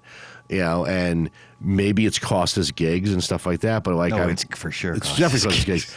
But like, I sit there and go, like, if I had to play, take whatever fucking 80s band that you're seeing on Fremont or whatever, if I had to play that set list every fucking night, 4 nights a week, I just quit. There's no way I'd be able to handle it. Yeah. I did it in Florida for a couple of years where we did the same 40 songs every night in the same order. And it was just like, after about a year and a half, I was like, yeah, I'm done. I can't do this anymore. Yeah, that's called a job. Yeah, exactly. There's nothing fun about it, and going through the routine of, oh yeah, let's all pretend it's 1987 again. So chicks, let's see your boobs. Like, yeah, shut up, you're an idiot. You're 60, you look like a fucking moron. Yeah, I see God too damn- much of that, man. I'm sure you do. Freaking Vegas, dude. Yeah. And the drummer always sucks. Yes. Uh, Yes. That's always the disappointment. And here's the thing: the drummers always suck, and the guitar player is like way too good for what you're doing. Like, Yeah. tone it down. Like, I understand that you can do 8-finger tapping solos, Stanley Jordan, all right, but you're fucking like, you're playing AC/DC. Slow the fuck down. You know? It's so funny to watch, But man. that's because I'm not calling anybody out, but those bands that are doing that, they're not bands per se. Yeah. Those are for musicians. Those are working musicians. Yes, And those the are- thing is that's how they're earning their meal. Yeah. And that's fine. And that's how they choose to do it. Mm-hmm. And, we've played with quite a few of them. Yeah. And I'm honored every time because they're top-notch talents. Mm-hmm. And it blows me away that I actually get to do that every now and again. I feel special, Right. and I'm like, what the fuck am I doing up here? I don't belong up here. This is not what I do all day, This is what I do at night when they let me. Yeah. This is their life, and that's why, I try not to knock what they do because I understand why they're doing it. Oh, yeah. Because if you're a carpenter, you're going to build shit out of wood. If you're a musician and that's in your blood and that's your heart and soul, that's what you're going to do. For me, it's one of the things I can do. Am I the best at it? Absolutely not. But I really, really enjoy it. It's a lot of fun. And also, I have 3 guys in my band that are all kind of on the same page. And we all get each other's personalities. And then when we do come together, we make some pretty good fucking music. Yeah. You guys are awesome. At least in my opinion. I mean, I put in our stuff and I like to listen to our stuff. And that's not being narcissistic or anything like that. It's just like, I listen to what these guys have done and I'm more fans of them than anything. That's And how the it fact should that be. I get to be with them makes it even better. Yeah. No, that's how it should be, man. It's so nice to be on stage with people that you respect and you have Yeah. this mutual, adoration for, man. Well, and it's also, it makes the band better because it's an actual cohesive unit. Like, it's like everything that we do is based with, okay, well, what are the other 3 guys going to do? So it's kind of like, and I'm not even just talking about just the original stuff, even with the cover stuff that we do. I'll pick out a song for us to do as a cover song, and my first thought is, okay, what part do I want to play that's going to accentuate what he's going to end up doing as the lead guitar player? Yeah. You know, if I write, you know, a song where I wrote the entire guitar part, it'd be like, okay, well, what can I show that's going to make him stand out? It's funny, like we had this weird thing. We both do solos for the original stuff. It's almost 50-50, but we never decide who does them. Just somebody starts playing, okay, that's yours. There you go. Like, I've never walked in and said, hey, Sean, I wrote the song, I'm going to play the solo. It's never been that way. Yeah. It's like somebody writes a song, and then one of us goes, oh, you're not, okay, fuck it, I'll play it, and then that's yours now. Well, yeah, it was like with Bipolar Coaster, I didn't even want to do the solo because I love that part that I'm playing so much as it is. Oh, that walk down? Yeah, that's just fun to me. I don't want to wank over that. Right. You can go be my guest. You know, I'm just having fun keeping time on that thing. You know, Yeah. it's just fun. That's shit. awesome, man. I kind of feel the same way like when you did the slide solo in I-15. It's like I'm just playing I'm playing the Nashville special, fucking G, C, and F. 5, yeah. And that's it. And he's just going off playing slide. I'm like, yeah, I'm good. I'm just going to hang back here for a while. It's fine. I like hanging back, man. Bass player, of course, you know. Yeah. Like riding the groove and hanging out with the drummer. It's a lot of fun. That's what he No, used to do. I miss it. Yeah. That's what I started out as the bass player, you know, and it's kind of funny now because, you know, Jay, our drummer, Jay Dardano, The Beast. You know, he's been in there almost as long as I have. You know, he came in a couple of months after we got started, and just developing that rhythm section together. It's still, you can hear it now. Me as the lead guitar player, you know, on how I'm hitting my rhythms, like when I'm playing and stuff like that. I listen to more to what the drummer's doing than anything. Yeah. As far as you know, a song goes, and it was really fun because we developed a really good, I'm gonna say like a symbiotic relationship where I just kind of knew where he was gonna be, you know. And it took a while for Troy to get that in there, but now him and Jay are just right on the same page. But I still hold on to that as the guitar player. You know, I'm sitting there, I'm listening to why I'm hitting the certain things a certain way, and I look over and I see Jay's foot's doing it the same thing too. Yeah. I'm like, That that's kick what drum, I'm man. listening to. Yeah. Okay, that's what I'm playing along to. And Yeah, so- we'll do that. We'll pick like certain parts of Jay's drums and accent it like he's got like what his foot's doing, and I'm doing what he's doing on the toms. I'm like, it's not even a plan. It just ends up that way. Yeah, it feels right. Yeah, it's like, why are you doing this? Because you did that. You know, like that's exactly why. So the ending of Bipolar Coaster is this like cacophony of just noise, right? Because like I tell people, we don't know how to end songs sometimes, so we just made a lot of noise. But if you listen to the individual parts, everybody's accenting something on the drums. It just worked out that way. You know, he was hitting like the lower parts. I was hitting the higher parts. Every time there was a cymbal crash, I was doing an upstroke. Nobody consciously worked it out that way. It just developed that way. That's the difference between us and 4 musicians that are put together to do the same 20 songs. Yeah. You know, you get, you know, I've used that in the pitch. I actually used it in the pitch for Rockstar, which I never heard back from. I was like, if you hire Wicked Garden, you're getting the same 4 guys. You're not getting subs. You're not getting, well, there's a band, but there's 19 members, so whoever's available is showing up that night, you know?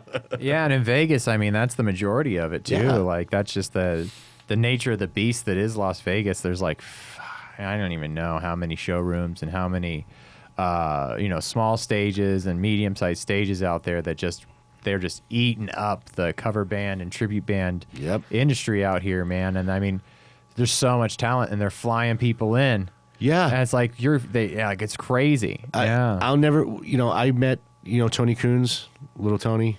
probably. He's one of the first musicians I met out here, so I've been out here 13 years now, right? And at the time, he was playing with the Whippets. Oh, okay. I just saw Okay. them over at Carnival Court. Right.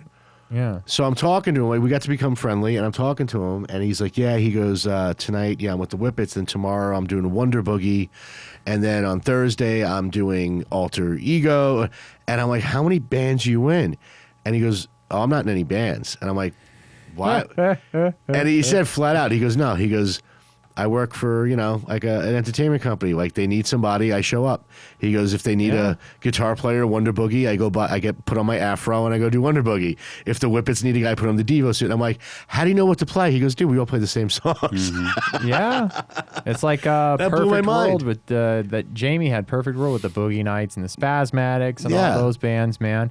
It was just like a collection of like 20 musicians. They all knew all the songs, Right. And it was just like, who's available these nights? I need to put a Spasmatics on this stage. I sold Boogie Nights over here. Yeah. Oh, I sold Boogie Nights 3 places at the same night, and it's like, cool. Well, they have enough musicians that can cover it, and so they, it's just always a different Boogie Night. It's always a different Spasmatics. And it kind of offends me in certain ways. Like, again, not a knock to the musicians. A gig's a gig. But that offends me that, I guess that's just a Vegas thing. It's that, hey. It's definitely like Well, no, a what Vegas it is, thing. it's an entertainment town kind of thing. Yeah. They do the same thing in New Orleans. Oh, yeah? Yeah. Yeah. Yeah, I You go guess up and so, down yeah. Bourbon Street, those guys get a list and a bar and a time, Uh-huh. and they go there.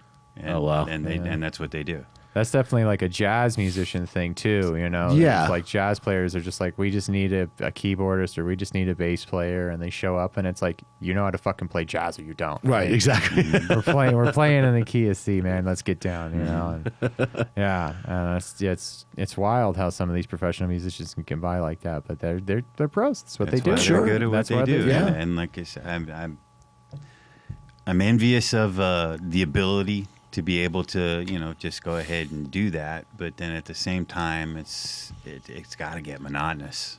I would think Yeah. so. It's got to get monotonous. Like, Everything does though. yeah. What are you going to do that's not monotonous in this life? You're existing for more than a couple weekends at a time. So it's like, Right. it always gets so boring. That's where you end up back with, like, we were talking about people like Prince and stuff, where they're just like, I'm going to keep making it fresh. Right.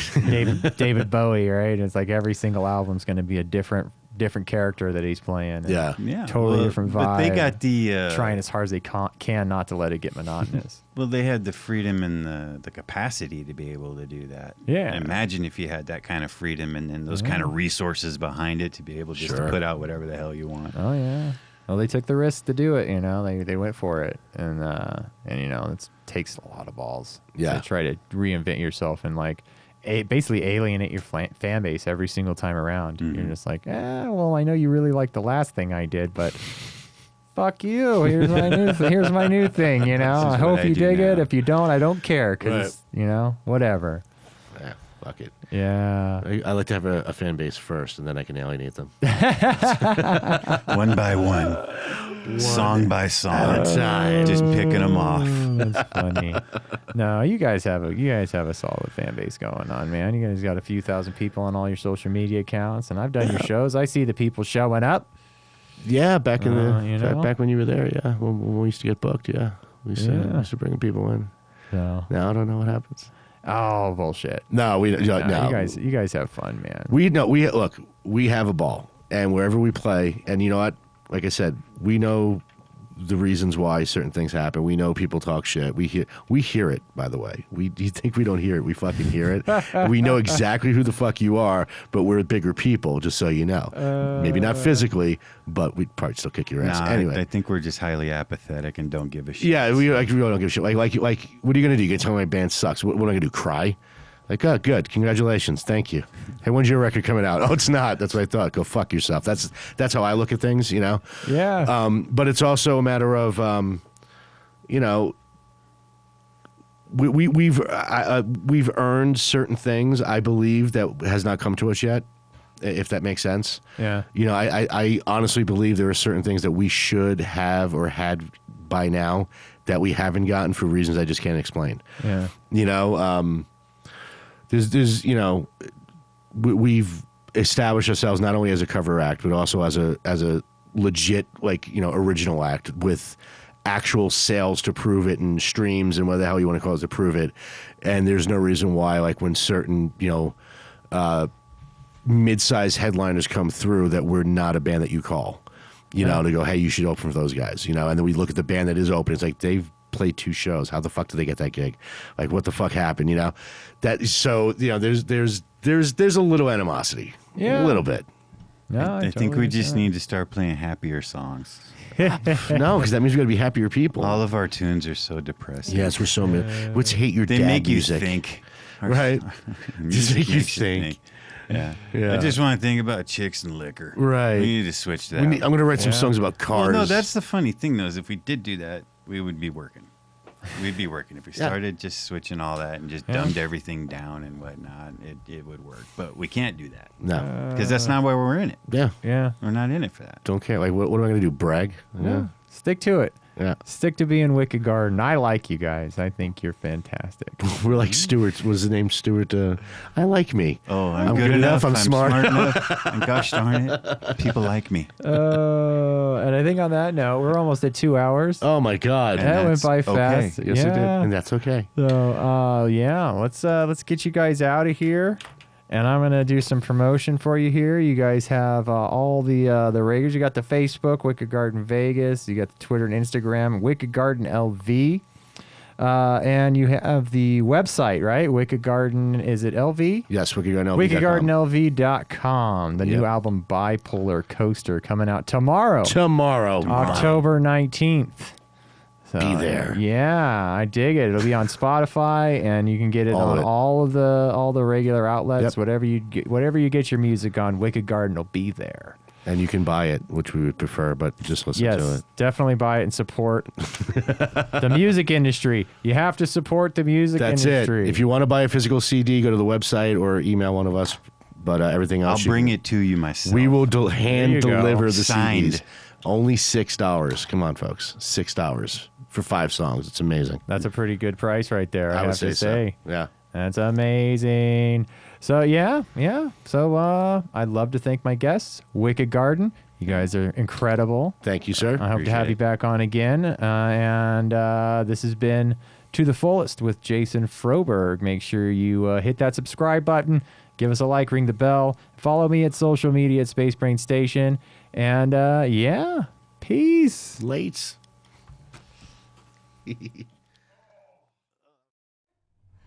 Thanks for watching To the Fullest with Jason Froberg. You can check out more podcasts here and subscribe by clicking right here. We air new podcasts every Monday morning on Space Brain Station and all of your favorite podcast apps.